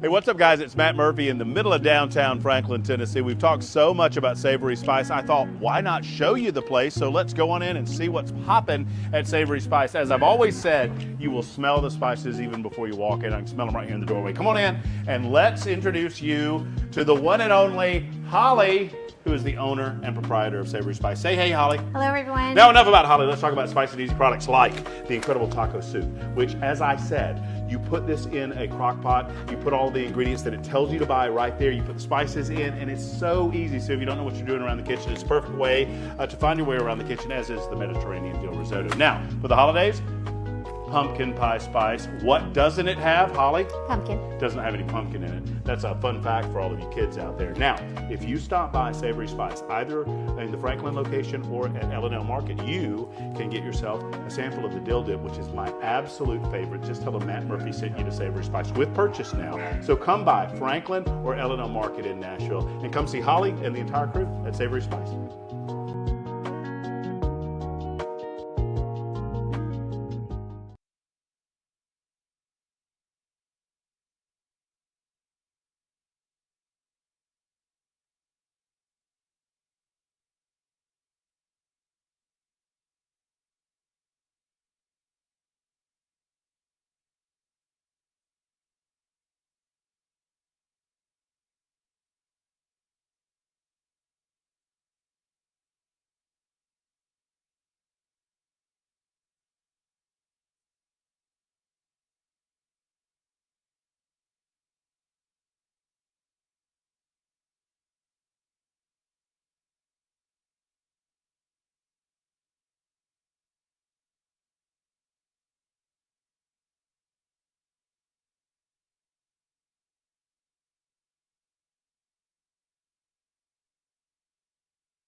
Got a crash in a bad place. It's 40 westbound to go eastbound on I-24.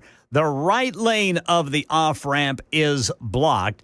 Right now, it's just a 1-minute delay, but it's building. And Canadian Prime Minister Justin Trudeau says, had a good talk with President-elect Trump.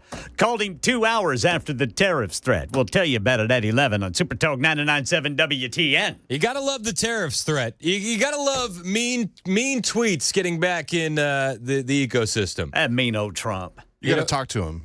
Talk to him, Chris. He posted on True Social, I've had many talks with China about the massive amount of drugs, in particular fentanyl, being sent into the United States, but to no avail. Representatives of China told me that they would institute their maximum penalty, that of death, for any drug dealers caught doing this, but unfortunately, they never followed through. And drugs are pouring into our country, mostly through Mexico, at levels never seen before. Until such time as they stop, we'll be charging China an additional 10% tariff above any additional tariffs on all of their many products coming to the United States of America. Thank you for your attention to this matter. Thank you, Mr. President. Let's go. And he's basically telling our, friends to the north and south, you better do something about it, too. Yeah, he said, as everyone is aware, thousands of people are pouring through Mexico and Canada, bringing crime and drugs at levels never seen before.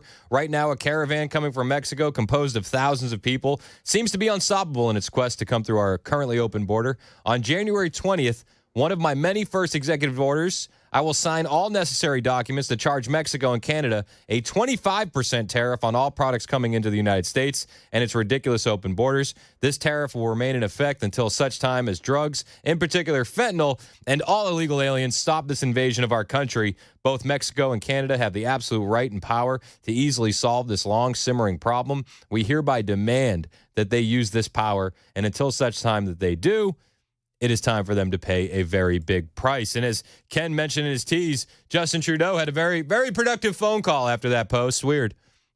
Also, following President Trump's tariff threat, Mexico's President Sheinbaum says her administration supports combating the U.S. fentanyl epidemic and has reduced border migrant apprehensions and halted migrant caravans. Isn't it weird how just a little bit of strong leadership goes a long way? Yeah, shocker, I know. What did Trudeau say? Well, Ken Weaver's going to cover that in the news, which happens right now on Super Talk 99.7 WTN. China.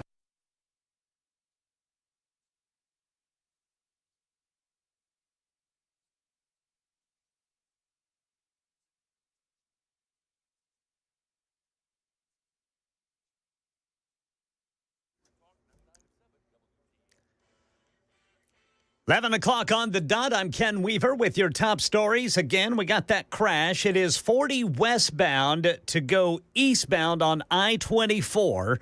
That off-ramp there, you've got the right lane blocked by a crash, and the slowdown is building. Full forecast coming up in 5 minutes. President-elect Donald Trump says he plans to slap tariffs on Mexico and Canada on the first day of his new administration over border issues in the north and the south. Speaking to reporters today in Ottawa, Canadian Prime Minister Justin Trudeau says he had a good call with Trump last night. We obviously talked about laying out the facts, talking about how the intense and effective connections between our two countries flow back and forth. We talked about some of the challenges that we can work on together. Now, Trump's threatening China with an additional 10% tariff on all Chinese products because he says they're the ones sending fentanyl into our country. The Chinese embassy hitting back, saying economic and trade cooperation is essentially mutually beneficial. No one will win a trade war or a tariff war. Israeli warplanes struck targets in and around Lebanon's capital, Beirut, today, as Israel's war cabinet prepares to vote on a U.S.-brokered ceasefire. Israel and Hezbollah are said to support the deal, which includes a phased withdrawal of IDF troops from southern Lebanon. Hezbollah is also expected to move out of southern Lebanon. Speaking today to ABC News, Israel's ambassador to the UN, Danny Danon, said he believes Hezbollah will hold up its end of the deal. Hezbollah learned the lessons. They decided to start a war with Israel on October 8th with no provocation from our side. They say that they wanted to show solidarity with the brutal attack of Hamas. and they drag Lebanon into this war. Today is expected to be one of the busiest days at airports for Thanksgiving travel. The FAA warns travelers in the New York and Philadelphia areas they'll need extra patience this year as airports deal with a shortage of air traffic controllers. ABC's Sam Sweeney covers air travel, and he explains the situation. The controllers who were in charge of Newark Airport were moved to Philadelphia, and they were not happy. This is just a temporary move until they can get the Philadelphia area fully trained and staffed. Well, there was an incident a couple of weeks ago where the computers went down for roughly 47 seconds. And a number of the controllers said that that was a traumatic experience, and they were taken off the job. And when you say that you're experiencing trauma as an air traffic controller, you have to see a doctor before you can go back to work. Gas prices coming down just as traffic is going up for the holiday weekend. Nearly 72 million of us expected to hit the roads. And right now in Middle Tennessee, we're paying $2.74 per gallon on average for regular unleaded gasoline, according to Gas Buddy. That's the latest news. Weather's next. I'm Ken Weaver, WTN News.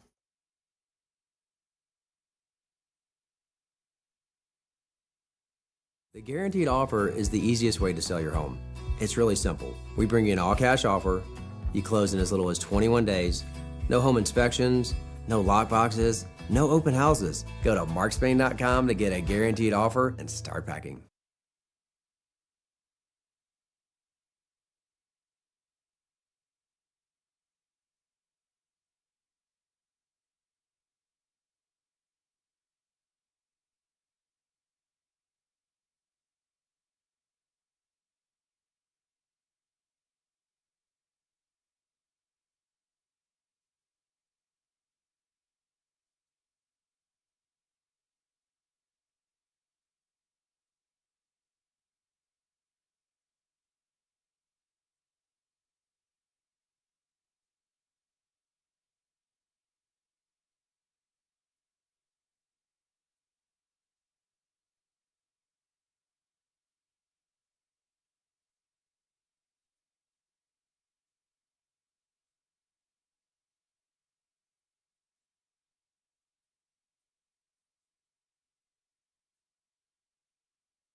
It's 11:06 on Super Talk 99.7 WTN. My name is Chris Hand.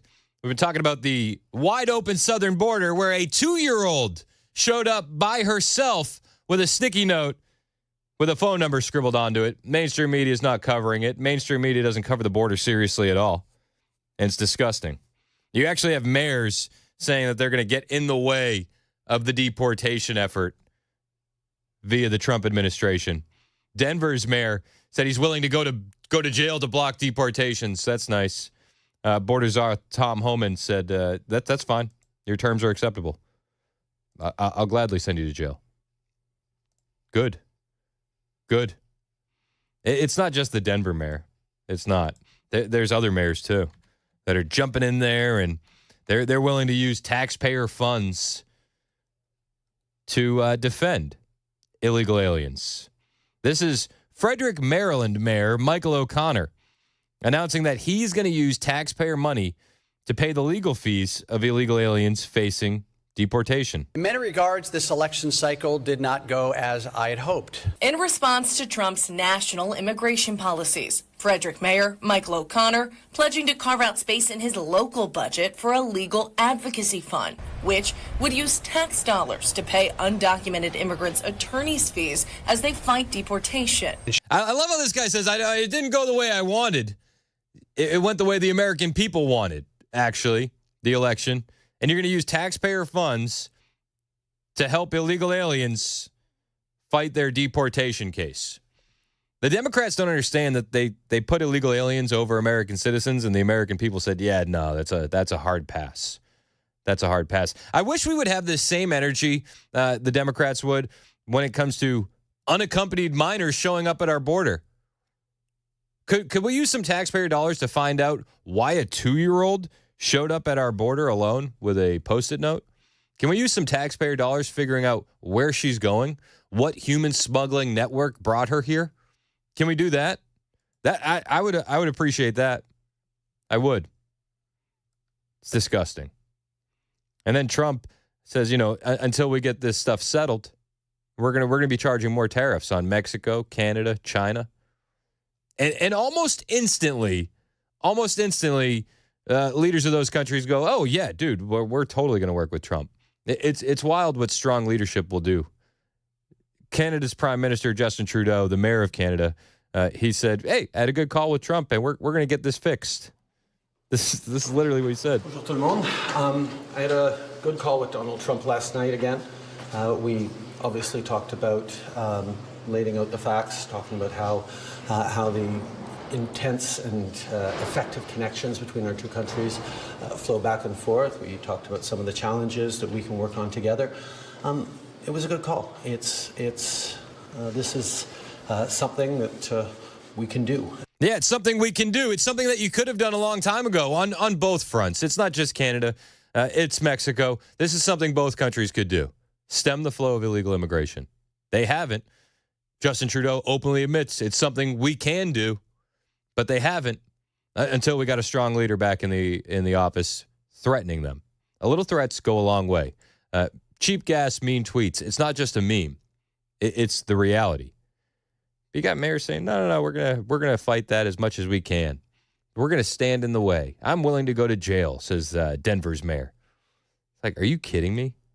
You're willing to go to jail over deporting illegal alien gang members and killers and murderers and rapists? Is that what you're willing to go to jail for? And Venezuela's Tren de Aragua, I mean, they're here. We had arrests in Chattanooga just yesterday. The news broke. And we know they're in Memphis. We know they're in Knoxville. We know they're in Nashville, Chattanooga. They're everywhere.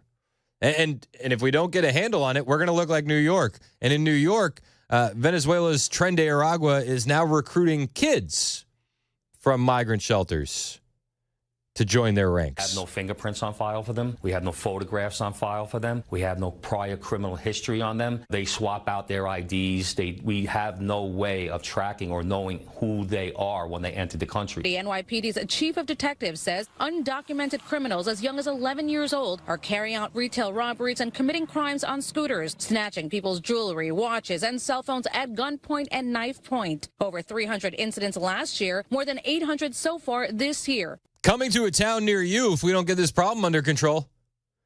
Honestly, you got Tren de Aragua, 300 incidents last year in New York, 800 this year. And the judges in New York just keep letting them go. It's a revolving door. They don't even know who these people are. They don't know their criminal history. Nothing. They're here. They're in Tennessee. Every state's a border state. Is this going to be our future too? They've brazenly shot at police officers, too. When we do make arrests and we're able to charge them on 4, 5, 6 incidents, when they go before a judge in New York City and their arrest record is run, they show no prior criminal history. They're released on their own recognizance, they're not offered bail, and they're released back into the public. Some migrant mothers we spoke to say they fear their boys will be forced into the world of crime. Pues People have warned us to be careful with the child because they are recruiting younger children. It worries me a lot. Arada Piera and her 11-year-old son Dylan live in a Manhattan migrant shelter. They arrived from Colombia last year. So you got moms that are in the migrant shelters with their kids, and they're even nervous about this. This is the future. This is the future if we don't get it under control. It's insane. Over in Ohio, though, this is a case that kind of went in our favor. There was an illegal alien in Ohio who got charged with possession of 170 firearms. And a federal judge has now said that an illegal alien can't claim Second Amendment protection to dismiss a gun charge. Carlos Serrano Restrepo has lived illegally in the United States for more than 15 years, but the judge says that doesn't give him the right to bear arms, the New York Post reported. So he was charged earlier this year and then indicted on possession of a firearm by an alien living unlawfully in the U.S. The ATF had him under surveillance. He was spotted buying 22 firearms while lying about being a U.S. citizen. On the authorization forms, ATF agents discovered about 170 firearms, tens of thousands of rounds of ammo, and some smoke makers after searching his home. He claimed the guns were for self-defense. ATF agents took photographs of hundreds of guns stored away in gun safes. Other pictures revealed guns placed in holsters that were hanging from the walls of a closet. The accused lawyers issued a motion to dismiss all charges on the basis that his Second Amendment rights were being violated. The judge struck down that motion on Thursday, deciding that disarming unlawful immigrants like Mr. Serrano Restrepo, who have not sworn allegiance to the United States, comports with the nation's history and tradition of firearm regulations. Mr. Serrano Restrepo's as applied challenge lacks merit, the judge said, noting that the swearing of an oath of allegiance occurs through the naturalization process, not through his asylum application or his years of living in the United States. This is a big precedent that's been set. Big precedent. And I'm glad that it's been set. If you're an illegal alien, no, you don't have Second Amendment rights. Just nope, hard pass. We need more stuff like this happening. We need to get this country back in order to a place where we can actually have some control again. When you have 2-year-olds showing up at the southern border with a sticky note, you've lost control completely. And you got mayors out there who will ignore that story completely and say, I'll stand in the way. I'll go to jail to fight these deportation efforts. Ridiculous. Absolutely ridiculous. Marjorie Taylor Greene was on with Maria Bartiromo over the weekend talking about those mayors saying that they're willing to go to jail for that. And she wants to go a step further, and she wants to take away federal funding from some of these sanctuary cities. And another thing that you just said a moment ago is about sanctuary cities, about officials throughout the country who might be harboring illegals in this country. Are you saying that sanctuary states and sanctuary cities will lose their federal funding? If they use their police officers and their resources to harbor and protect illegal criminal aliens, then absolutely, those sanctuary states and cities are in danger of losing their federal funding, and rightfully so. I'd love to see that happen. They should. They should feel that pain. The same pain that so many families have felt as a result of the wide open southern border. Let's send that pain back the other way. Yeah, no more federal funding for you. We all just watched in absolute outrage, anger, and tears Laken Riley's murderer's sentencing trial. We listened to her parents, family, and friends. She would be alive today if New York had not been a sanctuary state, if they had not released that monster and released him out to be free again, where he came to Georgia and murdered Laken Riley. Laken Riley's story is not a singular story. It's a story that happens to Americans all over the country. Nearly every single day an American is murdered by an illegal alien. Yeah. If these Democrat governors and mayors want to use their federal dollars and they want to use this funding to harbor illegal criminal aliens, then yeah, we're coming after their money, and they don't deserve a single penny of it. No, she's absolutely right. You don't deserve a single penny of it, and I hope some of these traitors get put in jail. I do. You want to stand in the way of a deportation effort after what we've seen at the wide open southern border? Enough. Enough is enough. Meanwhile, Trump is going to partner with Texas, not fight Texas, on securing the southern border. See, that's the big difference here. The Biden administration has fought Texas every step of the way. Trump is going to work with Texas every step of the way. And Fox News is covering this as they're seeing hundreds still crossing illegally in Eagle Pass, Texas. But first, live to Bill Maloogian at the border, back at the border for the first time in 7 months. We start with Bill in Eagle Pass, Texas. Good morning there. Bill, good morning to you as well. When Tom Homan arrives here tomorrow, he is going to be sending a message, and that message is that the Trump administration wants to be a partner for the state of Texas, not an adversary like we've seen with the Biden administration, which has essentially sued Texas every single time they've tried to secure their own border. Yeah, they have. They sued them over the buoys in the Rio Grande. They sued them over the razor wire in Eagle Pass. They sued them when they wanted to make crossing into the country illegal, a state-level crime. They've sued them and they sued Arizona, too. Arizona was building a shipping container wall. They sued them to have it removed. The Biden administration and the Democrats in general have been openly assisting the invasion of our country.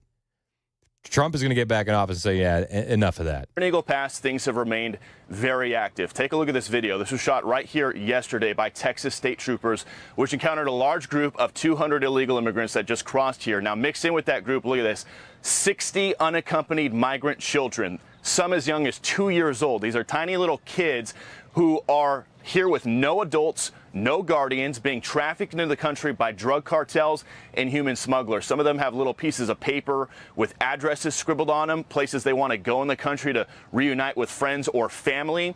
And Texas troopers talked to some of these kids about where they're going. Some of the states we heard, Florida, California, Texas, New York, Missouri, Washington, Wisconsin, many others. And some of these kids included a 2-year-old girl. Yes, a 2-year-old girl, completely alone. She was from El Salvador, had a paper with an address on it, and she told Texas troopers she wants to meet with her family here in the U.S. It's heartbreaking, that 2-year-old girl. It's heartbreaking, 60 unaccompanied kids in Eagle Pass. You know, Brandon Judd, former Border Patrol union leader, said, you know, they're abused on their way up. The vast majority of them are abused on their way up. And still we get crickets from the mainstream media. Take a listen. Venezuela, mamá. Venezuela. ¿Sí? ¿Qué tantos años tienes?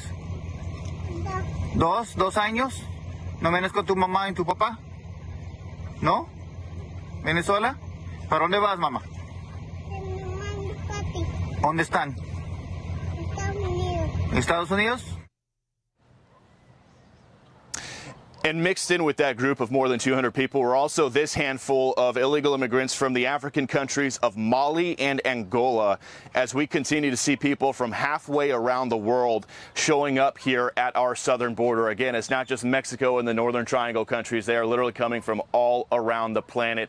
That includes this group of guys as well. Take a look at these photos here. This was last week here in Eagle Pass. Texas DPS apprehending this group of men from Afghanistan who crossed here in Eagle Pass. Now, all these guys are going to be considered what DHS calls special interest aliens due to national security concerns. These guys should receive additional DHS vetting, but as we've seen many times in the past now, sometimes that does not always happen. No, it's not going to happen. Let's be honest. They probably already have been released. So you have unaccompanied minors, you have special interest aliens, you have military age fighting males. It's all good, right? We have to fight against the evil Trump administration who wants to secure the southern border. He can't keep getting away with it. That's what the mainstream media wants you to think. And they'll ignore all these stories like that heartbreaking one of the unaccompanied 2-year-old girl. It's crazy, man. It's disgusting. It's 11:21 on Super Talk 99.7 WTN.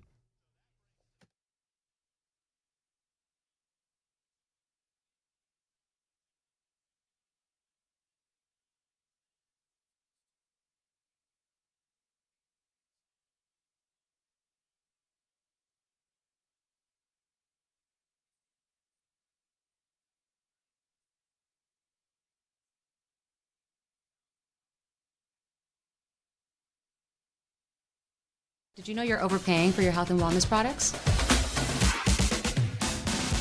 With over 20 company-owned brands offering its members vitamins, supplements, wellness, and skincare products, you're able to save up to 70% off retail. Members Nutrition can't change your life, but we can change the way you live.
All right, still dealing with that crash that is blocking the right lane of the 40 westbound off-ramp to go eastbound on 24 there at the Eastern Split.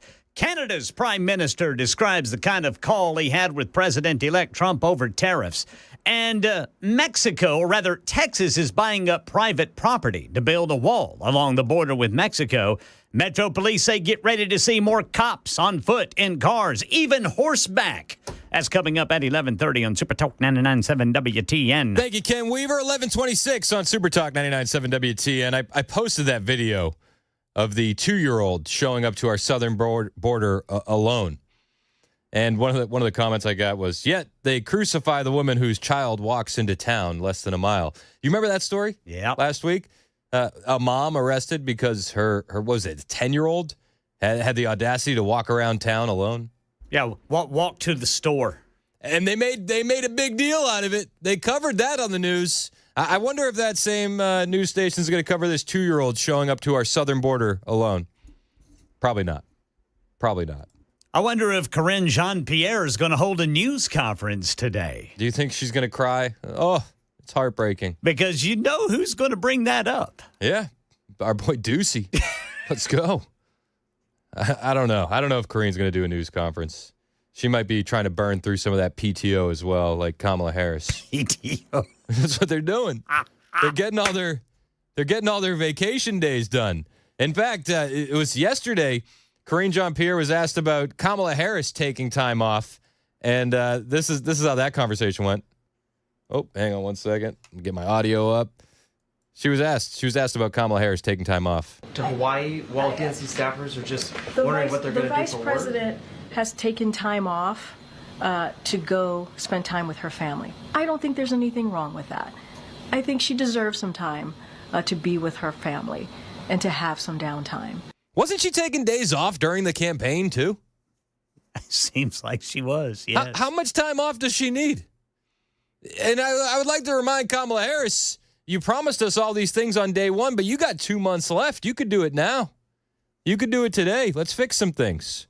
Kamala Harris in Washington, D.C., she's more elusive than Bigfoot right now, apparently. They don't know where she is. They don't know. Democrats are still pretty upset about bathrooms and transgenders.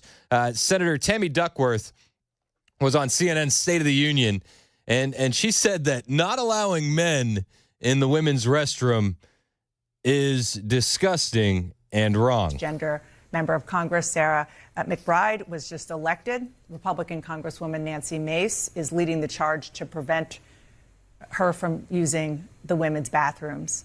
What's your reaction to this? And broadly, how should Democrats be approaching this issue of trans rights? Yeah, I think that we need to make sure that people are people.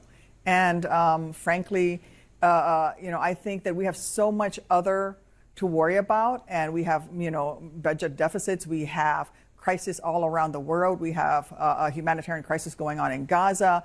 We have Ukraine. Russia is making headway there in its illegitimate invasion of Ukraine. We have issues here in this country, and yet she's worried about one member of Congress using the bathroom. Number one, I think her position is disgusting and wrong, but I also think that we have a lot more to worry about than where somebody goes to pee. Yeah, listen, I agree with the sentiment. We do have a lot more to worry about than where somebody goes to pee. I completely disagree with her saying Nancy Mace's position is disgusting and wrong. And I would like to point out, if the Democrats are upset now, wait until they get a load of the new Trump executive orders that could be coming down the pipe in regards to transgender individuals in the military. If you think the bathroom stuff was a bit unhinged, wait until you see the reaction to what these executive orders could look like in the coming months. I'll cover that when we get back. Right now, the news with Ken Weaver on Super Talk 99.7 WTN.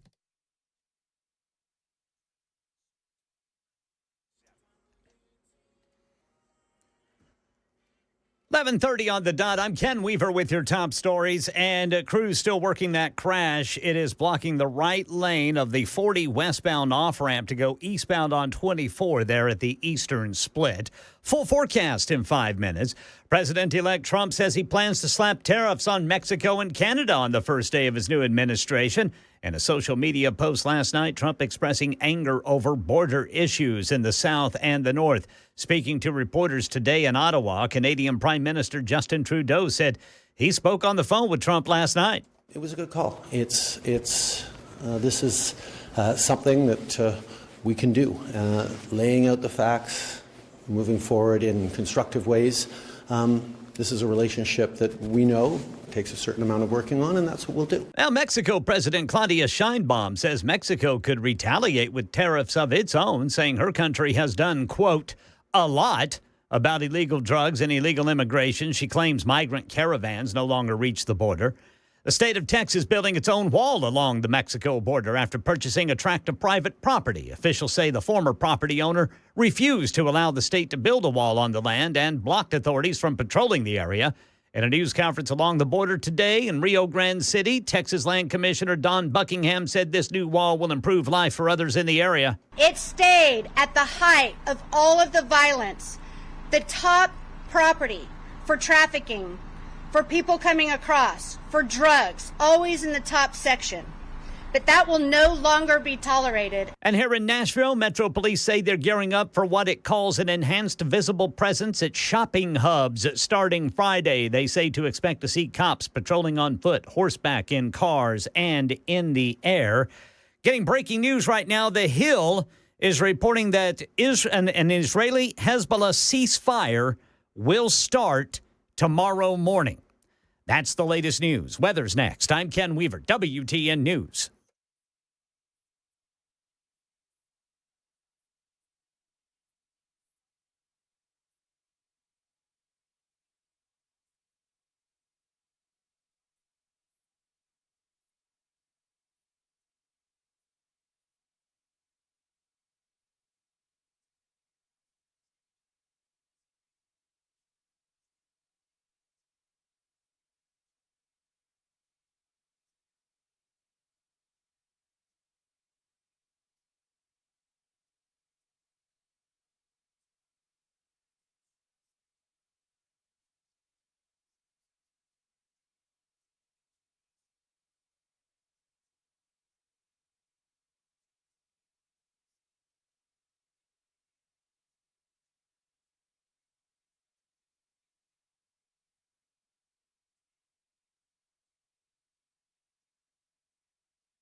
It's 11:37 on Super Talk 99.7 WTN. I'm Chris Hand. You can find me on Twitter, True Social, Instagram at Chris Hand on Air. A lot of times the videos that we're playing on the air here, if you want to see the visual representation, you can find them on my Twitter at Chris Hand on Air. Hit the follow button. I will follow back. The Democrats are still so upset about Nancy Mace not wanting men in the women's bathroom, but I think they're going to be even more upset soon. We got some new reports. Some planned executive orders, alleged plans. Nothing has been confirmed by the Trump camp on this, but rumors are swirling. People are whispering. And the report goes like this. President-elect Donald Trump is reportedly planning to sign an executive order that would ban trans-identified soldiers from serving in the U.S. Armed Forces. You heard me correct. The report states that President-elect Donald Trump is reportedly planning to sign an executive order that would ban trans-identified soldiers from serving in the U.S. Armed Forces. His nominee for Defense Secretary, Pete Hegseth, has said that transgender soldiers were not fit to serve in combat positions because they are dependent on drugs, such as cross-sex hormones, in order to function. The Times, citing anonymous sources in the Defense Department and military, so we have to take it with a grain of salt, it's anonymous sources, said that approximately 15,000 active service personnel who are transgender would be medically discharged on January 20th. Additionally, people who identify as transgender would be prevented from joining the military. Currently, the U.S. Armed Forces pays for sex change surgeries for soldiers. The ban is expected to be more comprehensive than a similar order he made during his first term in office. Trump previously would not allow transgender people to join the military, but allowed those who were serving to remain. Upon taking office, Biden obviously rescinded that order. According to the Pentagon, approximately 2,200 service members have been diagnosed with gender dysphoria since 2021. But accurate numbers of how many people identify as transgender in the military, difficult to gather because of privacy rights. According to the outlet, Trump's nominee for Secretary of Defense, Pete Hegseth, has noted that gender dysphoria treatment and transgender surgeries are an extravagance the Pentagon cannot afford. Completely agree with that. We shouldn't be paying for that. We just shouldn't. We just shouldn't. Paulo Batista, a transgender analyst in the U.S. Navy, claimed the ban dismissal would compound the recruiting crisis in the U.S. military, saying, I have 4 years left on my contract, but you take 15,000 of us out, there's more, but that's the number that is always mentioned. That's 15,000 leadership positions. Every one of us play a vital role. These are junior enlisted personnel to high-end officers. You pull one of us out, that means others have to cover. These jobs could take months or even years to fill. Okay. Thought about it. Still okay with this. I'm still fine with that. I am. I want people to live their life how they want, by all means. But I don't think that this is the right move for our military. I don't. And you can listen to transgender officers and admirals and lieutenants and you listen to what they talk about, and it's, I don't know. It doesn't hit the same. This is what's going to end on January 20th, 2025. All too often, I hear leaders talk about providing everyone with dignity and respect like it's an aspirational goal. That's not good enough. Dignity and respect is the bare minimum. What you're hearing is, I believe this is the Navy, and it's a transgender man. It's a man presenting as a woman who has a high-ranking spot in the military and preaching this woke ideology to a crowd of soldiers. It's the floor of where we can be. We must set our sights higher and focus on intentional inclusivity, because there are still far too many people out there, not just LGBTQ individuals, that feel marginalized, shut out, or discriminated against. So for all of you out there, I ask you to set out your symbols of pride, share your pronouns in your email, particularly if you're a person who doesn't think they need to. Initiate difficult conversations about racial and gender barriers, and share a bit of your vulnerability in a way that draws others in. See, this is the stuff I'm not a huge fan of. Like, when I think of our military, I picture strong men that are able to rip out the throats of our enemy. And that's what I want to picture. I don't want to picture strong men who are wondering about which pronouns to put in their bio. That's not what I need. I don't want strong men that are going to engage in conversations that will expose their vulnerability and draw people in. I don't want that. And I've spoken to hundreds of active duty and former military members who agree with that statement. They don't want this. They don't. And Hegseth has talked about this numerous occasions. He wrote a book about this, and he said, what the military did by going all in on these transgender ideologies is, well, they committed a Bud Light. And that's why I do think we're at an existential moment. I'm not trying to be hyperbolic here when it comes to the DOD. I think we're at a hit or get off the pot moment. Yeah. We are at a tipping point for total institutional corruption, and Trump has a chance to reverse that. Should he, when he wins. Because what the military did, I didn't finish the thought on that, is they committed a Bud Light.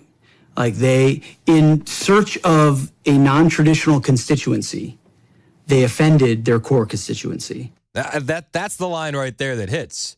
In search of a non-traditional constituency, they offended their core constituency. So in that article, there's a transgender analyst in the U.S. Navy saying, well, this is going to hurt recruiting. And I would make the argument that actually the woke ideology has already hurt recruiting.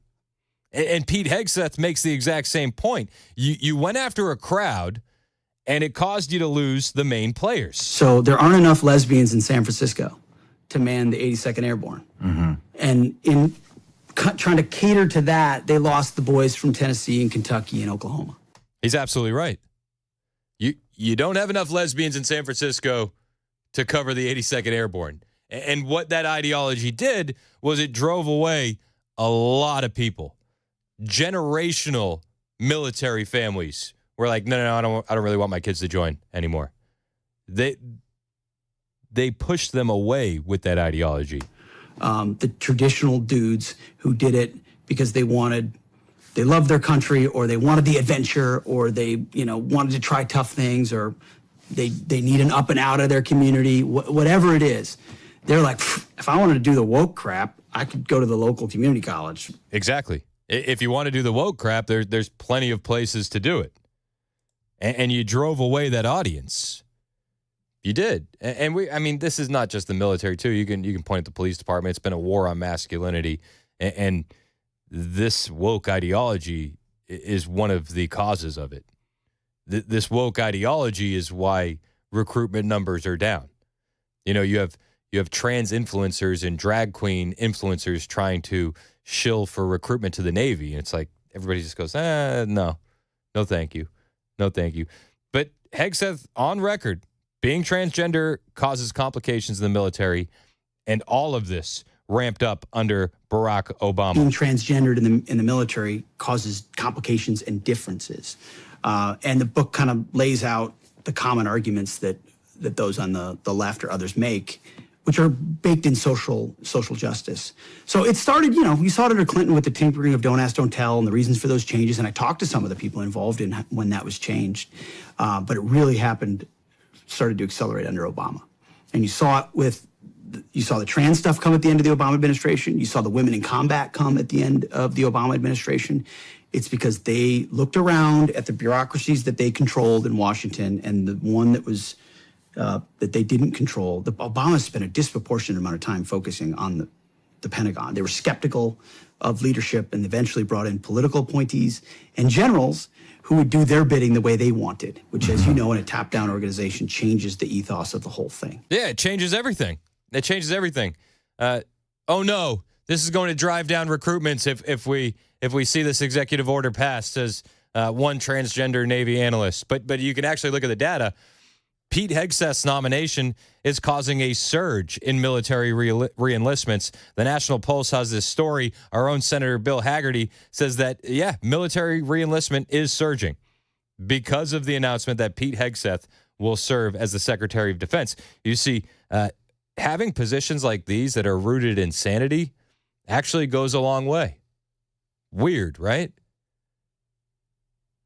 Hagerty was on ABC's News This Week with Jonathan Karl, and Hagerty claimed he'd heard from numerous service members who said they were looking to leave the military or retire, but have now decided to re-enlist. And he said, and I quote, Pete is a very talented individual. I talked with him earlier this week. He told me about how many people had written to him and said, look, I was thinking about getting out. You know, you have a huge recruitment problem, a huge retention problem in the military. I was thinking about getting out, but now that you've come to lead us, Pete, I'm going to stay in. Haggerty continued and said, that's the type of inspirational leader we need to see. And Hegseth is willing to say what needs to be said. Your feelings be damned. That's what we need. We need a strong military who's focused on defeating our enemies, not which pronouns to put in their email signature. It's not a big ask, not a heavy lift. Pete Hegseth is here to handle it. Senator Haggerty, that's the leader we need. The military has been struggling with recruitment under Biden and Harris. They'll say, oh, well, we don't really know exactly why. But I think we can all jump to our own conclusions here and figure out exactly why. It's this radical woke ideology. It's the DEI policies that have been enacted by the armed forces. It's the fact that we don't do anything on merit anymore. We do it based upon how many boxes you check. That's going to change come January 20th, 2025. And I, for one, am looking forward to it. It's 11:48 on Super Talk 99.7 WTN.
Hey, what's up, guys? It's Matt Murphy in the middle of downtown Franklin, Tennessee. We've talked so much about Savory Spice. I thought, why not show you the place? So let's go on in and see what's popping at Savory Spice. As I've always said, you will smell the spices even before you walk in. I can smell them right here in the doorway. Come on in, and let's introduce you to the one and only Holly, who is the owner and proprietor of Savory Spice. Say hey, Holly. Hello, everyone. Now, enough about Holly. Let's talk about spicy and easy products like the incredible taco soup, which, as I said, you put this in a crock pot, you put all the ingredients that it tells you to buy right there, you put the spices in, and it's so easy. So if you don't know what you're doing around the kitchen, it's a perfect way to find your way around the kitchen, as is the Mediterranean dill risotto. Now, for the holidays, pumpkin pie spice. What doesn't it have, Holly? Pumpkin. Doesn't have any pumpkin in it. That's a fun fact for all of you kids out there. Now, if you stop by Savory Spice, either in the Franklin location or at L&L Market, you can get yourself a sample of the dill dip, which is my absolute favorite. Just tell them Matt Murphy sent you to Savory Spice with purchase now. So come by Franklin or L&L Market in Nashville and come see Holly and the entire crew at Savory Spice.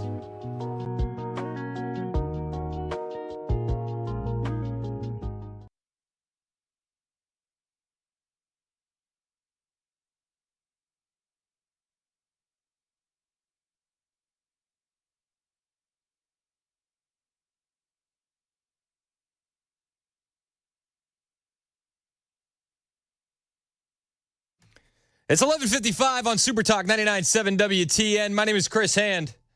We're talking about rumored executive orders of Donald J. Trump removing transgenders from military service. Got a text here from 5203. Said, Chris, as a gay man, I approve of removing transgender military members. They're too much of a distraction to be effective in theory duties. Pete Hegseth has my full support. Now, look at that. We're solving the world's problems. Have you heard about this, Murphy? Murphy just walked in. Sorry I'm late. Sorry I'm late. Traffic's rough, everybody. Traffic's awful. Actually, I take that back. I was talking to Ken Weaver. and I didn't realize you'd be back so early. Did you hear the rumored executive order that Trump is going to remove transgenders from the military? Here's what I will say to your point and to the point that you've been making for the last 20 minutes or so, because I was listening on the way in. You were listening to me? I don't usually get that honor. My nephew, Alex, young Alex, is almost 18 years old. He is a senior in high school. 2 years ago, Alex was in the ROTC, and he was 100% going into the Air Force. Last year, he told his dad, I don't want to go in the Air Force. Really? Hmm? And it's the woke stuff, right? He told my brother, and my brother called me and was like, and we're talking about it. He's like, it's a balance because, I'm not going to, he's going to be a grown man, he's 18 years old, young man, but, an adult. So, I can't force him to do this, but I want to try. I want to encourage him, and we both did. We encouraged him, hey, all of this, but it's all the woke stuff. It's all the non-respect to the military and look at what they're doing to the military. 17-year-olds see that. Yeah. They absorb that. Well, and they push back against it. At 17, he's witnessed the government shut down his senior year in high school. Yep. He's witnessed his college days. His friends get their colleges shut down. You're forced to get a vaccine or you can't go in. You've witnessed military members be forced to take a vaccine or you get fired. And now the transgender stuff, too. Yeah, he turned him away from it. And Brian's hoping that he turns back toward it before the end of his senior year. Otherwise, he'll go into trade school and become a welder. But whatever. Sincerely, it turned him. That's a very real story. How many of those stories are there across the United States of America? So they talk about, you're going to turn away possible. Screw that, man. 15. They said we're going to turn away 15,000. That's the number that they have transgender individuals. I'm like, but how many has the woke ideology already turned away? Well, and the reality is this, that if you make decisions in your life, or if you claim that there are things going on in your head or in your body that force these things on you, whatever you say about gender dysphoria, well, then that indicates, you're a grown person in the United States of America, but that indicates that there are certain things you're not going to be able to do. Yeah. And, too bad, so sad. That's life. Yep. Blind people can't drive. This is true. Right? Or, maybe they can. I don't know. Dan got his eyes done yesterday. Oh my gosh! And then Did you see the he one drove eye? back to the Radiothon. He shouldn't have driven. His one eye was looking bad. I was worried about it. He's not going to be able to see Wicked when he goes to. No, he won't be able to say Wicked. I like the callback. We raised a lot of money yesterday. Unbelievable. Man, I'm so excited for this audience. This audience always shows up for us. I mean, I absolutely love the Southeast broadly. I'm going to talk about this when I start the show at noon. But, I mean, the Southeast is the most giving area in the most giving country in the world. No question. Southern hospitality is not a meme. It's a reality. That's right. That's right. And people give in the South when they perhaps don't have the ability to. They find a way to do it. They find a way to give to their neighbors, to find something for their neighbors. And that's what we saw yesterday. And from, $1 to, $10,000 or whatever the max amount was, what an incredible blessing it was to watch all of that happen. So cool to be a part of it. Yeah. And, it's like me and you, we've only done a few of these now, but it's like, man, to even be able to stand on the shoulders of the guys that came before us who built this to where it is, an honor. And thank you to everybody that donated to the Nashville Rescue Mission yesterday for our More Than a Meal Radiothon. Massive, massive win for them. $288,433. Over 100,000 meals for those in need. And that's the way to do it. That's the right way to do it. As we've been saying all day yesterday and all day today, I mean, Nashville Rescue Mission does it the right way. Amen. Matt Murphy's in next. It's 12 o'clock on Super Talk 99.7 WTN.